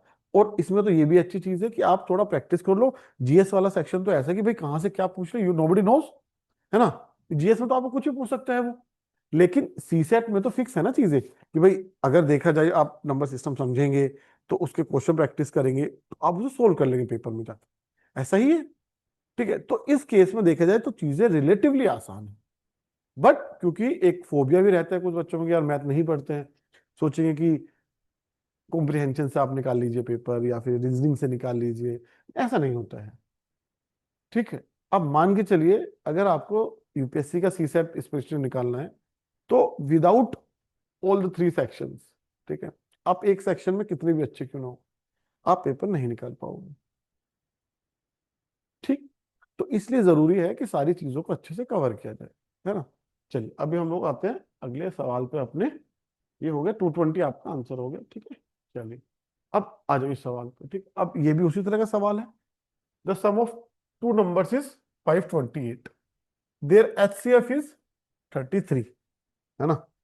दो नंबर है, कोई होंगे एक्स वाई मान लो, ठीक है, कोई दिक्कत तो नहीं। एक्स वाई मैंने मान लिया, एक एक्स और एक वाई।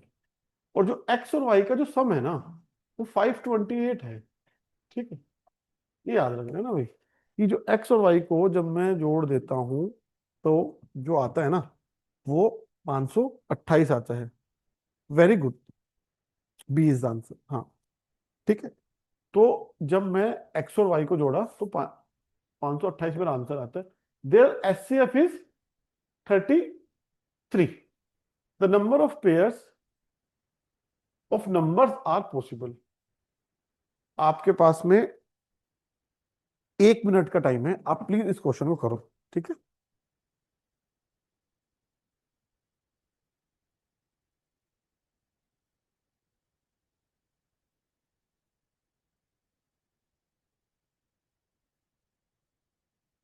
हाँ जी।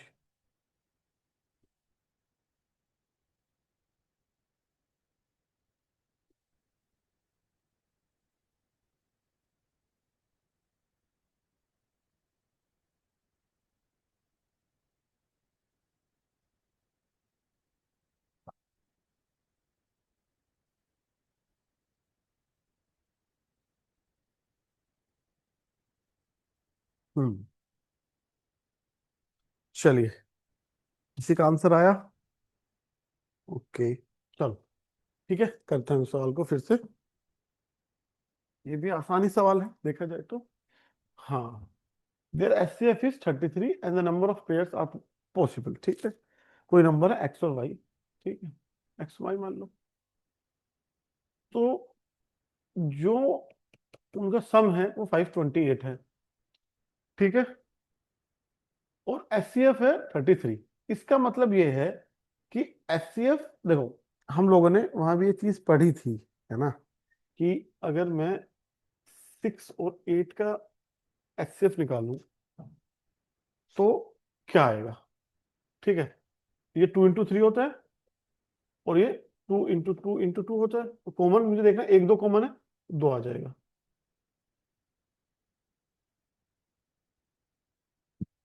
ठीक है, इसका ये मतलब हुआ कि अगर मुझे एचसीएफ के टर्म्स में 6 को लिखना है तो मैं 2 into 3 लिख सकता हूं या नहीं, और 8 को लिखना है तो 2 into 4 लिख सकता हूं उसे। ठीक है, कर सकता हूं, है ना। और जो बचा हुआ जो नंबर है ये हमेशा को प्राइम नंबर्स होंगे। इनके बीच में 1 के अलावा को प्राइम नंबर्स वही होते हैं, कोई भी फैक्टर्स कॉमन नहीं होगा। ठीक, अब जैसे इसने मुझे दिया एचसीएफ इज 33, तो इसका मतलब क्या है कि भाई 33 एक्स, एक्स को एक जो को प्राइम नंबर है ना उसमें से एक एक्स है, प्लस 33 वाई, ये तो कॉमन रहते हैं हमेशा, इसके फॉर्म में उस तरह लिख सकते हो आप 528। अब मैं 33 कॉमन ले लेता हूं इधर, एक्स प्लस वाई 528। अब मैं 33 को ले आता हूँ, X plus Y is equal to 528 divide by 33। ठीक है, तो ये 1 आएगा और 6 आएगा। ठीक है, हाँ, तो एक्स प्लस वाई 6 हो गया, है ना। एक्स प्लस वाई मेरा 16 आ जाता है। ठीक। 16 का मतलब ये है कि जब मैं एक्स और वाई को जोड़ता हूं ना, तो टोटल उनका जो सम है वो 16 आता है। ठीक है। अब मुझे ये चीज समझनी है यहाँ से कि कितने नंबर ऑफ पेयर्स बताने हैं मुझे, है ना, पॉसिबल हो सकते हैं। अब मुझे एक्स और वाई की वैल्यू क्या क्या हो सकते हैं मुझे ये समझना पड़ेगा। ठीक है। अगर एक्स की वैल्यू 1 है, पहले केस में अगर मैं एक्स देता हूँ, एक्स प्लस वाई अगर 16 है, तो कितने वो को प्राइम नंबर्स के पेयर बन जाएंगे। ठीक है। जैसे अगर मैं इसको 1 लेता हूं और इसको मैं 15 लेता हूं, तो ये 16 आ गया। 1 और 15 को प्राइम है, ये 1 पेयर।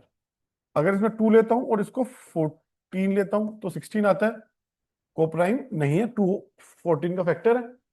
अगर मैं 3 लेता हूं प्लस 13 16 आता है, यानी कि ये को प्राइम हो गए। ठीक। यही ये इसी तरह से कैलकुलेट करना है इसको, है ना, कितने पेयर बन सकते हैं आपके। अब मैं अगर मैं 4 लेता हूं प्लस 12 लेता हूं, तो ये को प्राइम नहीं है, 16 आया लेकिन नहीं है। इसका मतलब ये है कि मैं इवन इवन नंबर नहीं ले सकता, है ना। जो भी इवन वाले नंबर है, क्योंकि वो इवन वाले नंबर में दो एज ए कॉमन फैक्टर तो आ ही जाएगा। ठीक है। देखो यहां पे इवन लिया नहीं, यहां पे इवन लिया नहीं। ठीक है। तो मैं इवन वाले नंबर को, क्योंकि 16 है, 16 को अगर मुझे पता है कि मुझे 16 लेके आना है, and 16 is an even number, तो इवन प्लस इवन इवन हो गया, तो दोनों नंबर को इवन होना पड़ेगा या दोनों नंबर को ओड होना पड़ेगा। इसका ये मतलब है ना, ये प्रेजेंस ऑफ माइंड हम लोगों ने स्टार्टिंग क्लास में ये सब किया है, तो आपको ये सब अब तो समझ आ जाना चाहिए। ठीक है। अब आ जाओ, तो मैं 5 प्लस 11 16 ये हो जाएगा, को प्राइम है। अब मुझे पता है मैं 6 नहीं लूंगा, मैंने 6 वाला, क्योंकि इवन नंबर पे 2 एज ए कॉमन फैक्टर आ रहा है। ठीक है। 5 प्लस 11, अब मैं 7 प्लस 9 अगर करता हूं तो क्या आता है, 16। डन।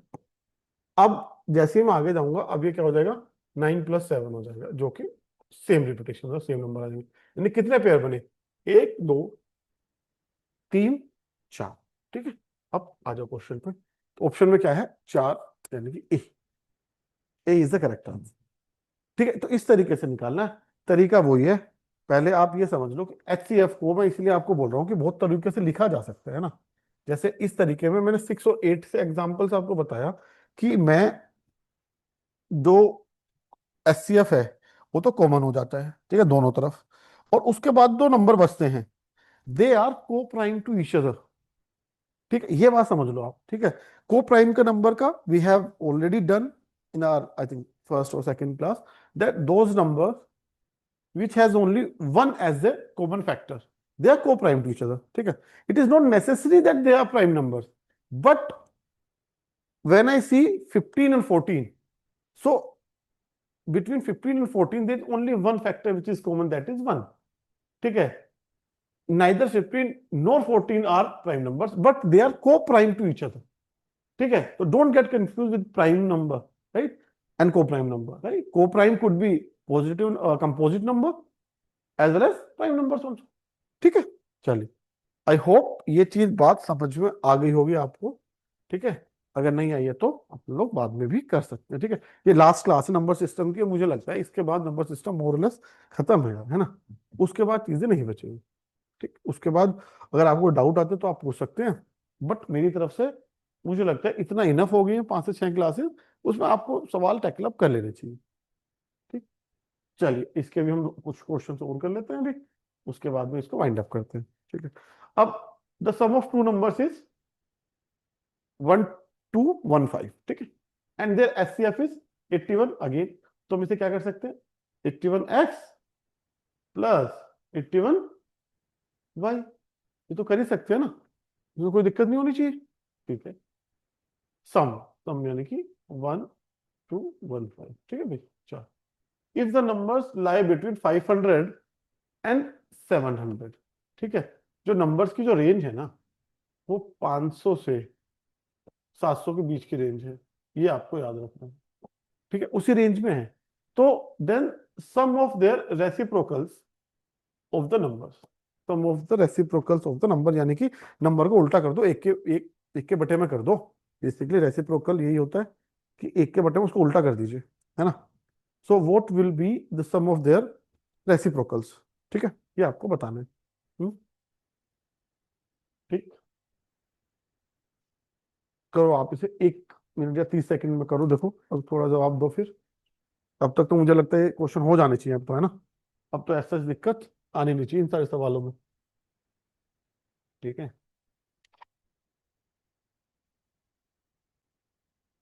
देखो पीछे भी हम लोगों ने सेम ही क्वेश्चन किया यार, है ना। वो पीछे वाला जो सवाल था वो भी मोरलेस सेम ही था, उसमें as such there was no difference, right. But इसमें क्या रेसिप्रोकल का सम मांगा है ना। इसमें एक अच्छी चीज दी है कि आपको एक रेंज दे दी है नंबर की। जैसे उस टाइम पे पेयर्स काफी बने थे तो इतने नंबर्स पॉसिबल थे। ठीक है, इसमें क्या बोला है कि जो नंबर्स है ना वो 500 to 700 के बीच में होंगे।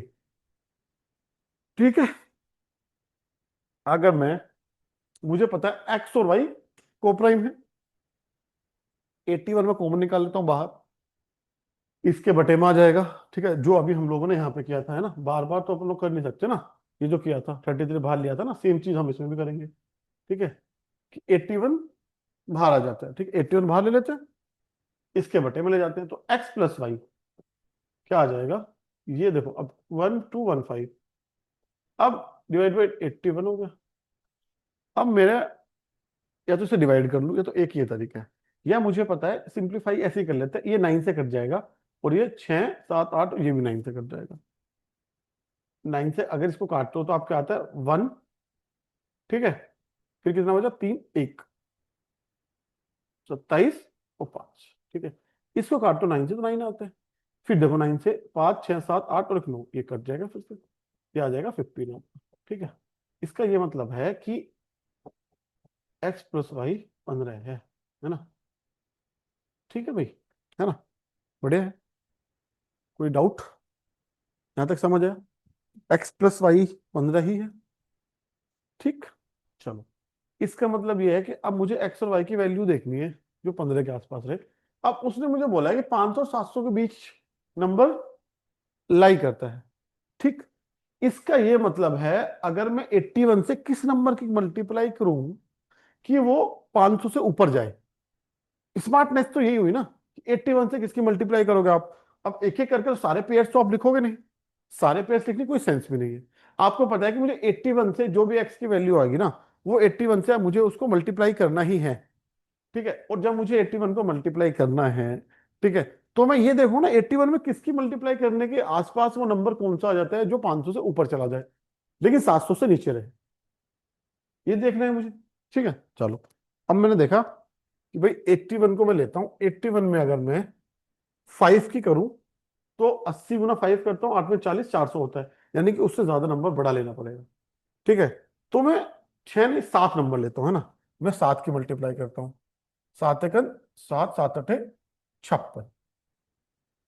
ठीक है, तो ये आता है 567। ठीक है ना, 7 एकन 7, 7 अठे 56। ठीक है भाई, 7 की मल्टीप्लाई करने के बाद, और अब मैं एक्स की वैल्यू का 7 ले रहा हूं तो वाई की वैल्यू हो जाएगी 8। तो अगर मैं इसकी 8 में मल्टीप्लाई करता हूँ तो क्या आता है, 8 एकन 8 64। अगर मैं इन दोनों नंबर का टोटल करता हूं तो मेरा 1215 आना चाहिए। ठीक है, तो 5 10 और 1 11, और 11 और 1 12, ठीक है, 1215। ठीक है, यानी कि मेरे नंबर आ गए, मेरे दो नंबर आ गए, एक 567 आया, ठीक है, और एक आया 648। दो नंबर मेरे आ गए, हाँ ना। चलो, अब मुझे इनका रेसिप्रोकल करना है, रेसिप्रोकल का सम करना है, तो मेरे नंबर आए, मेरा ए- एक नंबर मान लो 567, उसका रेसिप्रोकल 1/567।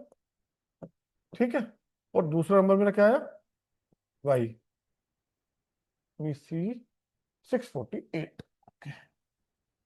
648 आ गया भाई, है ना। तो इसका रेसिप्रोकल 1648 हो जाएगा। ठीक है ना। हाँ, अब मुझे, या तो मैं इनका टोटल करूं फिर, ठीक है, अब मैं इनका टोटल कैसे करूंगा, 1567 प्लस 1/648, एक तो ये तरीका है। अब इसको टोटल या तो आप ऐसे कर लो, ठीक है, या तो ऐसे कर लो आप, एक तो ये तरीका है। अब इसका आपको एलसीएम लेना पड़ेगा नीचे से। अगर मैं इनके फैक्टराइजेशन पे जाता हूँ, ठीक है, देखते हैं कि क्या कॉमन आ जाता है। ठीक, अब मैं बड़े नंबर से फैक्टर कर सकता हूँ, कोई बड़ा नंबर कॉमन है तो कॉमन, भाई तो एलसीएम है, उससे कोई फर्क नहीं पड़ता है। कि 13 और 5 18 और 10 और 18, यानी कि ये 9 से कट जाएगा नंबर। ठीक, अगर मैं 9 से काटता हूँ, 9 5 45, 9 6 54 और 9 3, ठीक है भाई। अगर मैं इधर भी 9 से काटता हूँ, 9 7 63, 9 2 18, ठीक है। फिर से 9 से कट गया, 9 7 63, 9 8 72, ठीक है भाई। ये आ गया मेरा, है ना, ऐसे आ गया। तो अब मेरा जो एलसीएम होगा वो 81 × 7 × 8 होगा। बताओ, ये होगा नहीं होगा? ठीक है, क्योंकि यही मैंने मल्टीप्लाई किया था उसका। 61, 567 कैसे बना था? 81 × 7 करके। ठीक है, तो इससे डिवाइड ये कट जाएगा, तो यहाँ पे 8 आ जाएगा।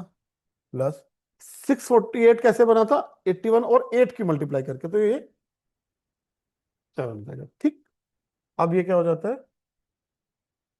15 ÷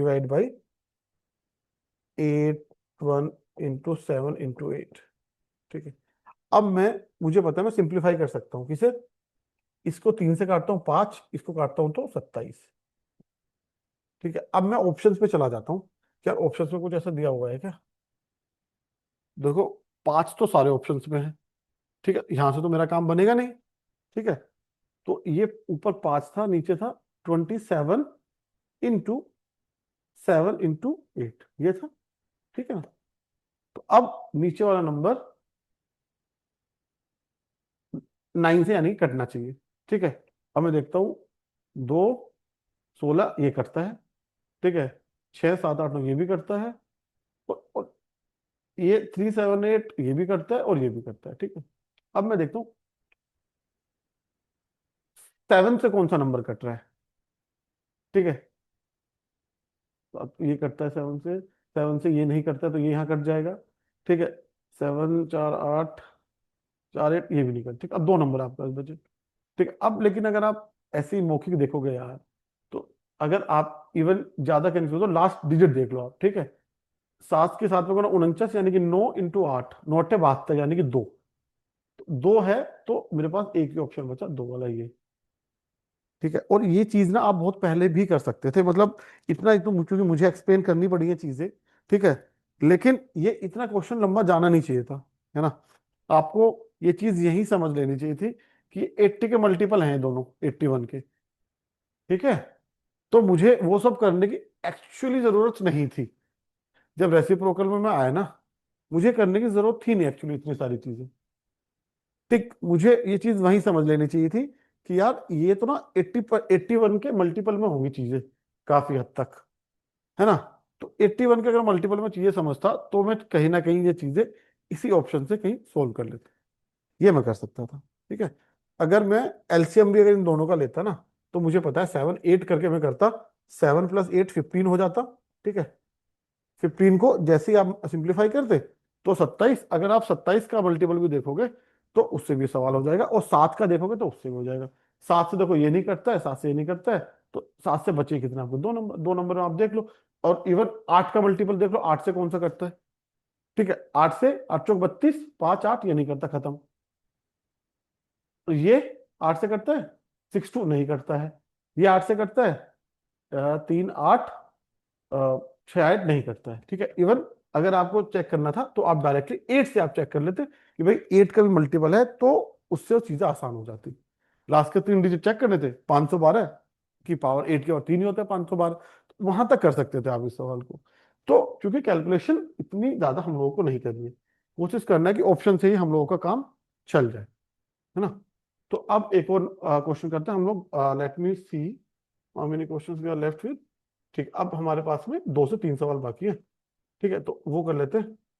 ठीक है, then we will wind up this class. ठीक, चलो, ये आप 1 मिनट का टाइम है आपके पास, प्लीज आप बुक करो।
चलिए हम लोग एक क्वेश्चन करते हैं, ठीक है। अच्छा, when the smallest number m is divided by 5, 6, 8, 9 and 12, ठीक है। कोई स्मॉलेस्ट नंबर m है ना। m को आप डिवाइड करते हो, ये रिमाइंडर कॉन्सेप्ट था। पहले हमने कॉमन डिफरेंस का एक कॉन्सेप्ट देखा था कि जब डिवाइजर और क्वेश्चन में सेम डिफरेंस रहता है ना, ये रिमाइंडर के बेसिस पे। चल, smallest number is divided by 5, 6, 8, 9 and 12, it gives reminder 1।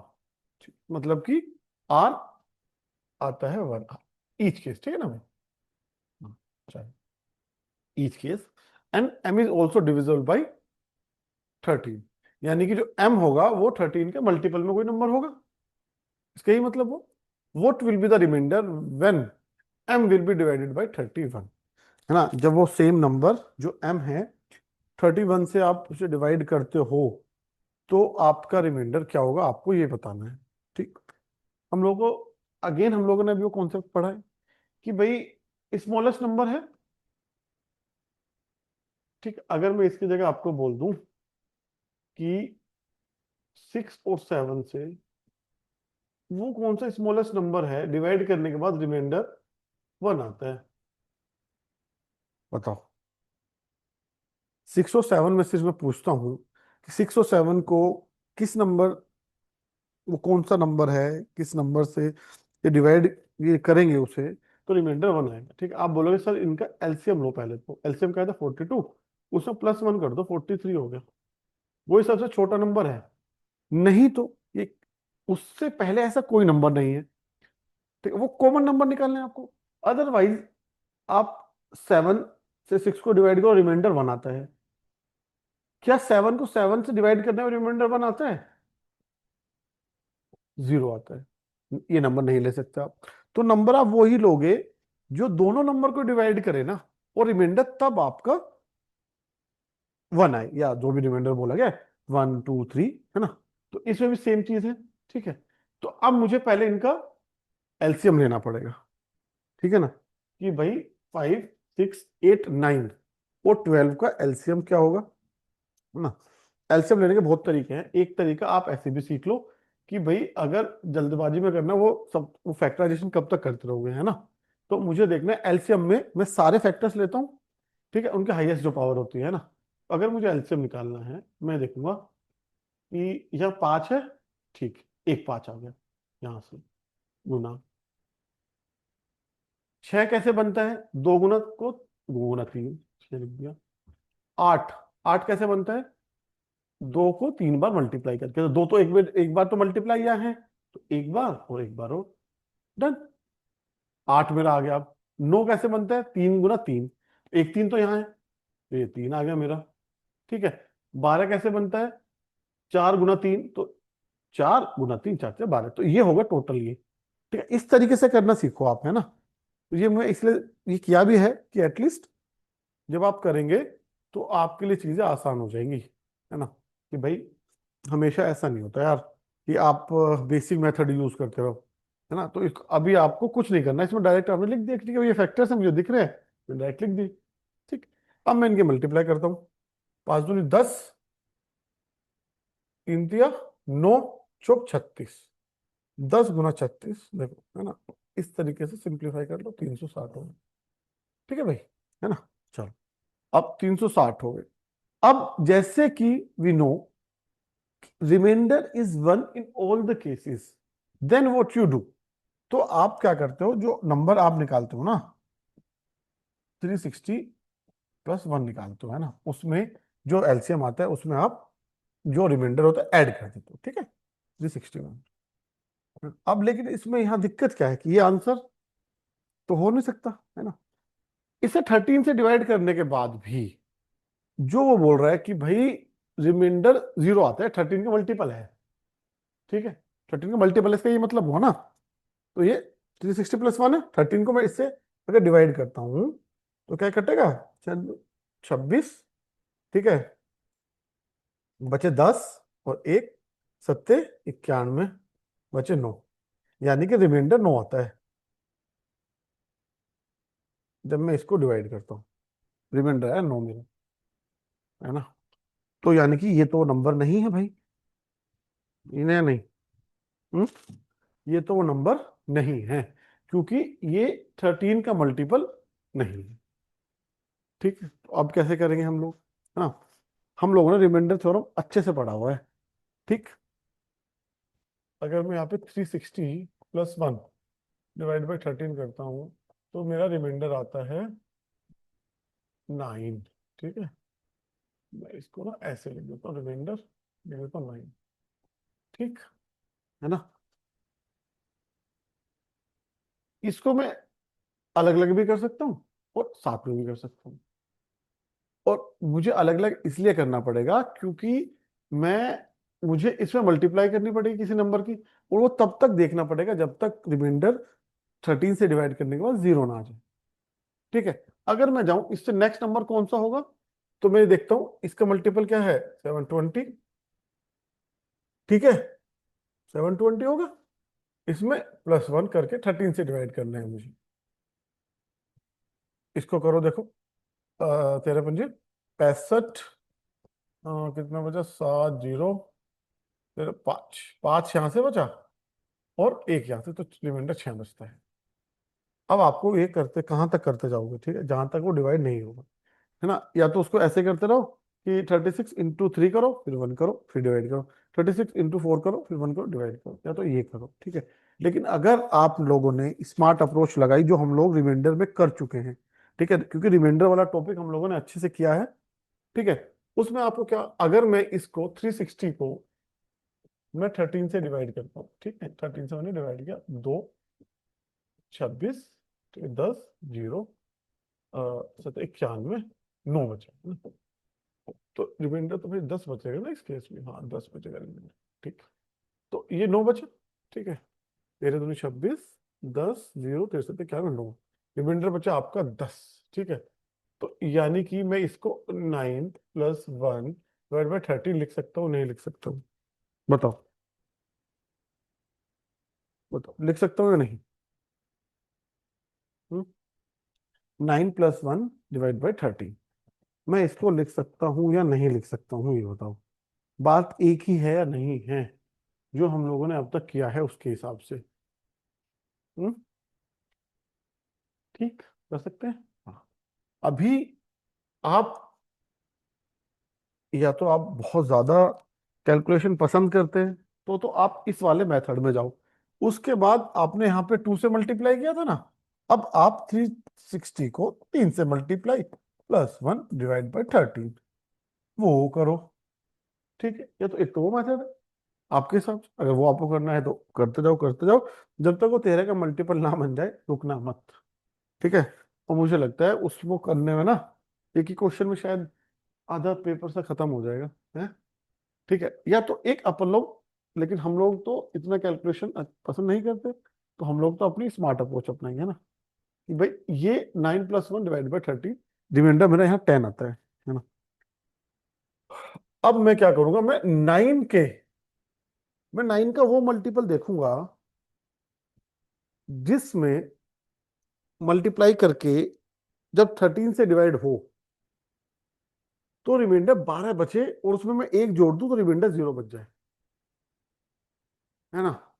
जैसे कि अब मैं 9 दूनी 18 करता हूँ, है ना, 18 + 1 19, रिमाइंडर 6 बचेगा, जो कि गलत है। 9 × 3 = 27 अगर मैं करता हूँ, ठीक है, 27 + 1 = 28, 13 से डिवाइड नहीं होता है, दो रिमाइंडर बचेगा। 9 × 4 = 36, +1 = 37, नॉट डिविजिबल बाई 13। ठीक है ना। अब आपको ऐसे चेक करना है। ठीक है, अब मैं थोड़ा, मुझे फास्ट अगर सोचना है तो मैं क्या करूंगा कि यार 9 के टेबल में 13 के सबसे क्लोजेस्ट नंबर कब आता है। ठीक, मुझे वो नंबर पता करना है, तो मैं ऐसे अगर 9 का टेबल भी करता हूँ, 9 18 27, ठीक है, तो 13 के टेबल, या तो मैं 13 का टेबल कर लेता हूँ। ठीक है, 13 26 के आसपास नहीं है, 39 आसपास नहीं है, 52 अगर मैं देखता हूँ तो वो भी आसपास नहीं है। ठीक है भाई, ये जो नंबर आना चाहिए ना, ये 9 का जो टेबल है उससे एक कम आना चाहिए, है ना। जैसे 52 आए तो 51 डिवाइड होना चाहिए, फिर उसमें एक जोड़ देंगे अपन लोग। 65 आया तो 64 है, नहीं है, 9 के टेबल में नहीं आता 64। ठीक है, 78 से एक कम करो 77, नहीं। 91, एक कम करो 90, 90 में मैं एक जोड़ दूं 91 आ जाता है। ठीक है, तो ये 90 क्या है, इंटू 10 कर दो। तो मैं 9 into 10 plus 1 divide by 13, reminder 0। ठीक, तो सेम करना है मुझे। मैंने किसकी मल्टीप्लाई की, 10 की। 10 की मल्टीप्लाई मुझे किसमें करनी है, इस नंबर में। तो मेरा नंबर एक्चुअल निकल के यहां से आएगा फिर। ठीक है, यहां से तो मैंने सिंप्लीफिकेशन के लिए, ये अपनी हेल्प के लिए कि यार मैं कब तक ये रिमाइंडर ऐसे निकालूंगा, मैं 9 का लिख सकता हूँ प्लस 1, जो मल्टीप्लाई करके 2 से गुना करके जो रिमाइंडर आएगा, वो रिमाइंडर में 2 से गुना कर लो या नंबर में ओरिजिनल 2 से गुना कर लो, बात एक ही है। ये तो मैंने किया हुआ है कि भाई चाहे नंबर में गुना करो या फिर रिमाइंडर में गुना करो। ठीक है, उसको मल्टीप्लाई करने के बाद लेकिन वो आंसर चेंज नहीं होता है मेरा। ठीक है, तो इस तरीके से मैंने किया। मुझे पता है 10 की मल्टीप्लाई करनी पड़ेगी मुझे 360 में, वो नंबर लाने के लिए। ठीक, या तो आप इसमें 361 करो, 360 में 2 करो, फिर 3 4 5 6 तक चले जाओ, या तो वो नंबर ना मिले, या आप ऐसे कर लो। ठीक है, ये क्योंकि सिंपल कैलकुलेशन है तो सोचना आसान है। आ जाओ, अब मुझे पता है वो मुझे नंबर m निकालना है ना। अब मुझे 10 की मल्टीप्लाई करनी है किसमें, 360 इंटू 10 प्लस 1। रिमाइंडर भी मुझे ये मेक श्योर करना है कि एक ही बचे हर केस में। ठीक है, तो अब ये मेरा नंबर क्या आ जाता है, 3601। ये आ जाता है मेरा नंबर। ठीक, ये 13 से डिविजिबल है, बिल्कुल डिविजिबल है, हम लोगों ने अभी किया। फिर एक बार अगर कोई डाउट है तो उस केस में लेट्स डिवाइड इट बाय 13, 26, 10 बचता है 0, 7 91, 9 1 और 7 91। ठीक है भाई, अब 0 बच गया, मेरी ये शर्त पूरी हो गई नहीं होगी। अब मैं उनसे भी अगर डिवाइड करूं, क्योंकि वो तो ऑलरेडी उसका एलसीएम है प्लस एक किया गया है, तो सबसे डिवाइड करने के बाद रिमाइंडर आपका 1 बचेगा। अब मुझे क्या पूछा है क्वेश्चन में, अब आ जाओ भाई उस पर, कि इस नंबर को 31 से डिवाइड करें। ठीक है, अब मेरा नंबर आया 3601 को 31 से आप डिवाइड करो।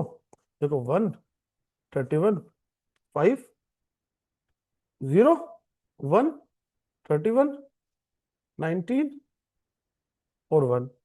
31 इंटू 6 अगर करोगे तो 186 आएगा ना। हाँ 186, तो क्या आया 5, रिमाइंडर 5 भी आंसर होगा। देखो एक सवाल में इसमें कितने सवाल छिपे हुए थे, है ना, कि इसमें we also first we check the LCM. ठीक है, देन वी यूज रिमाइंडर। ठीक है, रिमाइंडर को भी वी यूज स्ट्रेटेजिकली, कि how to simplification we use, reminder we use. ठीक है, and then you come here, divide it, divisibility also we used, and then we reach to our answer। ठीक है, तो ये इस तरीके के सवाल जनरली एग्जाम में देखे जाते हैं, है ना, जहां पे आपको एक ही क्वेश्चन में कई तरह के कॉन्सेप्ट जो होते हैं वो यूज करने पड़ते हैं। एक जगह जाके बात नहीं रुकती है कि भाई आपने ऐसे कर दिया, इस ऐसा नहीं होता। आपको एक चीज को बहुत तरीके से ट्विस्ट करके, दूसरे समझ के, इन डिफरेंट वेज पर्सपेक्टिव से देख के आपको अपना आंसर लेके आना है। ठीक, और ये ऐसे क्वेश्चन होते हैं ना कि यार इसमें एज सच कोई ट्रिक नहीं लग सकती। मतलब ट्रिक कहाँ से लगे, यहाँ आपने एक बचाया, फिर आपने 13 से डिवाइड कर दिया, उसके बाद आपको 31 से डिवाइड करने के बाद में रिमाइंडर चाहिए। आपने मुझसे पहले एलसीएम निकलवाया, यानी कि एक सवाल यहाँ कराया, फिर रिमाइंडर निकलवाया, दो वहां कराया, फिर 13 से डिवाइड करवा रहा, चौथा वहां करा लिया, फिर 31 से डिवाइड करवा, 5 सवाल।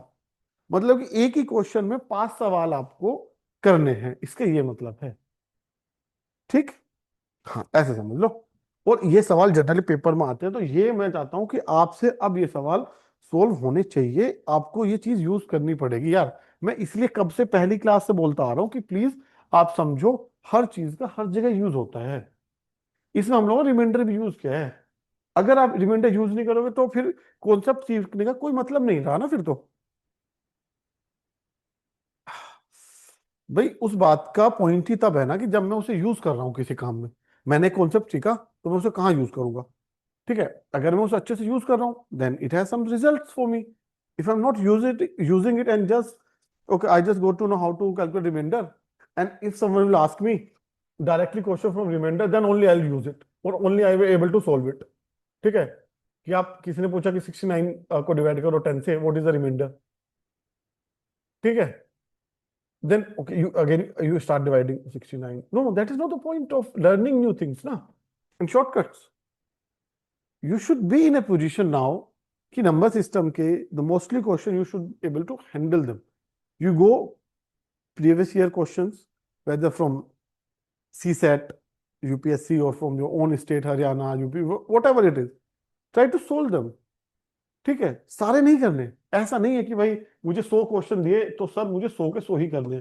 नहीं करना है ना यार. क्यों करना. मुझे नंबर तो मुझे पता है कि 33% लेकर आने, मेरा काम हाथ चल जाएगा. तो एटलीस्ट मैं जब मैं 100 क्वेश्चन करूँ ना, 100 क्वेश्चन में मैं इतना कंफर्टेबल हूँ कि 100 में से 50, 60, 70, 80 क्वेश्चन के आसपास मेरे हो जा रहे हैं आराम से. जो बच्चे थोड़े अच्छे हैं वो हो सकता है कि 90 कर दे, 95 कर दे, 100 भी कर सकते हैं, ऐसी बड़ी बात नहीं है. लेकिन अगर आप यहाँ पे 70 to 80 अगर कर ले रहे समहाउ, तो मुझे लगता है फिर आपकी तैयारी ठीक ठाक हो गई है इस पर्टिकुलर टॉपिक की. ठीक, ऐसे समझ लो. अगर आप उसमें जाओगे 100% करना, ऐसा नहीं करना होता, क्योंकि उसकी एक पॉइंट के बाद में उसकी रेट जो आउटकम है वो आनी बंद हो जाएगी. सिर्फ इनपुट आपकी तरफ से जाएगा, आउटपुट उसकी उतनी नहीं आएगी. ठीक है, ये बात भी समझनी है कि मुझे कितना आउटपुट इनपुट डालनी है जिससे मेरे डिजायरेबल आउटपुट मिल जाए. कि मुझे उतना करनी है, उतनी चीजें समझ लेनी है. मैं सीसेट को लीनियंट नहीं लूंगी भाई, नहीं लूंगा, नहीं लूंगी, जो भी है. ठीक है, but I have to make sure at the same time कि मैं इसमें कंफर्टेबल पास हो जाऊं. मैं इसके पीछे पागल भी नहीं होना चाहता. ठीक है, कि मैं कि भाई सीसेट ही पूरा करना है, नहीं. आपको वो भी बैलेंस आउट करना है कि एक चीज को उतना ही करना है जितनी उसकी जरूरत है आपको करने की. ठीक है, तो ज्यादा नहीं करना है. चलिए अब आ जाओ आप. चलो लास्ट क्वेश्चन है. ठीक है, the traffic lights at different road crossing change after 48, 72 and 108 seconds. ठीक है, रेस्पेक्टिवली. कोई रोड है ना, वो तो आपने जनरली देखा ही है. जब भी इवन आप ट्रैवल करते हो तो ट्रैफिक लाइट्स होती है, तो उसमें 3 रोड हैं ऐसे करके, अलग अलग हैं. ठीक, जो ट्रैफिक लाइट्स हैं वो इस पे 48, यहाँ पे 72 और यहाँ पे 108 सेकंड के बाद चेंज होती हैं, है ना. जैसे अभी रेड हुई तो 48 सेकंड तक रेड रहेगी. अगेन उसके बाद में फिर वो ग्रीन हो जाएगी, है ना. फिर ये 72 और ये 108. ठीक है, if they all change simultaneously eight 820, अगर वो 820 को, है ना, 820 को चेंज हुई थी, है ना, तो मतलब कि एक तरह से हुई थी वो 820 को चेंज, कि भाई तीनों की तीनों लाइट 820 पे एकदम से चेंज हुई. ठीक, सबका सिंक में आ गई तीनों light. Then at what time will they next change again simultaneously. ठीक है, कि भाई अगली बार वो कब एक साथ चेंज हो गया, आपको ये बताना है. ठीक है ना. तो अभी आपको ये बताना है आप कैसे करोगे इसे. अभी सुन, है ना भाई, कि 3 रोड की लाइट है जो चेंज होती हैं. ठीक है, 820 पे, अब दोबारा कब होंगी. ठीक, हम लोगों ने, अब अगर हम ले दो इसको निकालने जाएं तो हम इसे कैसे निकालेंगे. हम सोचने लगे कि अच्छा ये 48 पे हुआ था, वो कब होगा. ठीक है, 96 पे होगा या उसके बाद होगा. ठीक है, लेकिन अगर हम लोगों ने जो अभी किया है कि जब नंबर, इसका मतलब क्या, वो रिपीट कब होगा, है ना. वो कौन सा सबसे छोटा नंबर होगा, वो कौन सा नंबर छोटा होगा जो सेम एक पॉइंट पे आके इस सारी एक पॉइंट पे यहाँ आ जाएंगे, है ना, सब यहाँ पे आ जाएंगी. कौन सा ऐसा नंबर है कि 48 से भी यहाँ पूछ सकते हो, 72 से भी यहाँ, 108 से भी यहाँ. ये निकालना है, इसका मतलब एलसीएम निकालना है इन नंबर्स का. ठीक है, 48 को मैं क्या लिख सकता हूँ, 24 into 3 लिख सकता हूँ. सॉरी, 24 into 2 लिख सकता हूँ. यस, ये हो गया 48 आपका डन। 72 क्या लिख सकता हूँ, 24 × 3, 108 को क्या लिख सकता हूँ बताओ। मैं लिख सकता हूँ उसे 27 × 4, ठीक है ना। अब मुझे अगर 48 वाले सेक्शन से जो इसका एलसीएम निकालने के लिए फैक्टर्स लेने हैं, तो मैं ले लेता हूँ 6 × 4 × 2। ब्रेक डाउन कर लिया मैंने उसको, 24 को 6 × 4 and 2। 24 तो ये आ गया यहाँ पे, 24 ये वाला, 3 ये वाला, 3 भी आ गया। नहीं नहीं, इसमें दो 3 है एक्चुअली। ये वाला 3 तो यहाँ पे आ गया, 24 वाला, वो वाला 3 नहीं आया है ना, ये 3 यहाँ पे आ गया। अब यहाँ पे 27 को क्या लिख सकते हो, 9 × 3 × 4, ये है नंबर 4 मेरा आ गया यहाँ पे, ठीक। अब मुझे तीन तीन 9 लिखने हैं, एक 3 यहाँ पे है, एक 3 यहाँ पे, एक और 3 मुझे इसमें कर देना है। तो ये हो जाएगा आपका 6 × 4 × इसको मल्टीप्लाई कर लो 6 × 3, ठीक है। अभी हो सकता है आपको जल्दी लगे, लेकिन आप धीरे धीरे करोगे ना तो प्रैक्टिस हो जाएगी। अब इसकी मल्टीप्लाई करनी है, ठीक। तो ये क्या हो जाएगा, ये हो जाएगा 24 × 18, ये हो जाएगा, ठीक। तो 18 × 4 = 72, 7 18 दूनी 36 और 7 36, 18 दूनी 36 और 7 होते हैं आपके 43, ठीक है। ये हो गया, हाँ, ये हो गया 43, यानी कि 432 सेकंड्स के बाद में ये सब फिर से आएंगे, जिसमें एक साथ ब्लिंक होंगे वो, ठीक है। 432 सेकंड्स के बाद ब्लिंक होंगे। कैसे, अगर मैं इसको मैन्युअली काउंट करूं, ये फिर से कब ब्लिंक होगा, अगर ये 48 अगर उसके बाद हुआ है, ये 20 पे हुआ है, तो 48 सेकंड बाद, ये 72 सेकंड बाद, और ये 108 सेकंड बाद, तो टाइमिंग चेंज हो गई। ऐसे चेंज होते रहेंगे। तो जब ये इस वाले उस पर आएंगे, ठीक है, इस नंबर पे जब आएंगे, है ना, अगर मैं इसका ये मतलब है, मैं फिर से एक्सप्लेन कर देता हूँ। 432 को अगर मैं 48, ठीक है, से डिवाइड करता हूँ, सो 8 में, यानी कि ये इसका आ जाएगा 9, ठीक है। ये इससे 9 टाइम जाता है, ठीक है। 72, 72 आपका जाएगा 6 7 14 8 6, 6 टाइम्स आएगा, 6 टाइम्स आएगा, ठीक है। 6 × 2 = 12, 42 और 42, 72 आपका जाएगा 6 टाइम्स, ठीक है। और 108 यानी कि 4 टाइम्स, है ना, 108 4 टाइम्स आएगा, ठीक है। इसका ये मतलब है कि ये 48 वाली 9 बार ब्लिंक कर चुकी होगी, 72 वाली 6 बार ब्लिंक कर चुकी होगी, 108 वाली 4 बार ब्लिंक कर, इसके बाद जैसे वो ब्लिंक करेंगे तो ऑटोमेटिकली वो सिंक में आ जाएंगे। इसका ये मतलब है, ठीक, कि भाई इतने सेकंड पे वो एक साथ फिर से ब्लिंक कर ली होंगी, है ना। हाँ, ठीक, आई होप ये बात समझ आ गई आप लोगों को। इसके हिसाब से यानी कि 432 सेकंड्स है। अब मुझे पता है वो पहली बार अगर 820 में हो, तो अब मुझे सेकंड्स को मिनट्स में कन्वर्ट करने पड़ेंगे, ठीक है। तो भाई मिनट्स कैसे बनाओगे 432, अगर मैं देखूं, मुझे इसका 60 का क्लोजेस्ट फैक्टर देखना है, 32, ठीक है। ये 60 × 7 अगर मैं देखूं 742, और प्लस 12 एक्स्ट्रा आता है, इसका मतलब ये हो जाएगा 7 मिनट प्लस 12 सेकेंड्स, ठीक है। इसका ये मतलब हुआ ना भाई, 7 मिनट और 12 सेकेंड हुआ। अब हम आ जाते हैं अपने इधर।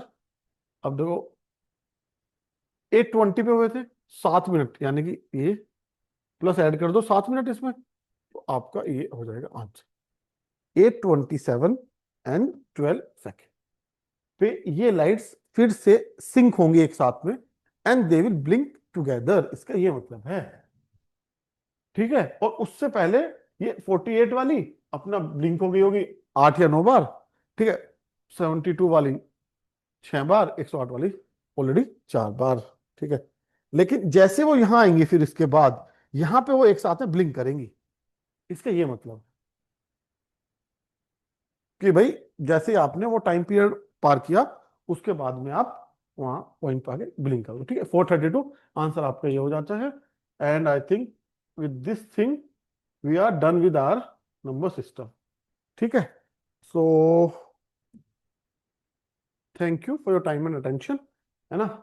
कल से we will do new topic, that would be percentage, है ना। That is also I would say again the second most important topic, no doubt about it, ठीक है। वो भी as a topic very very important, है ना।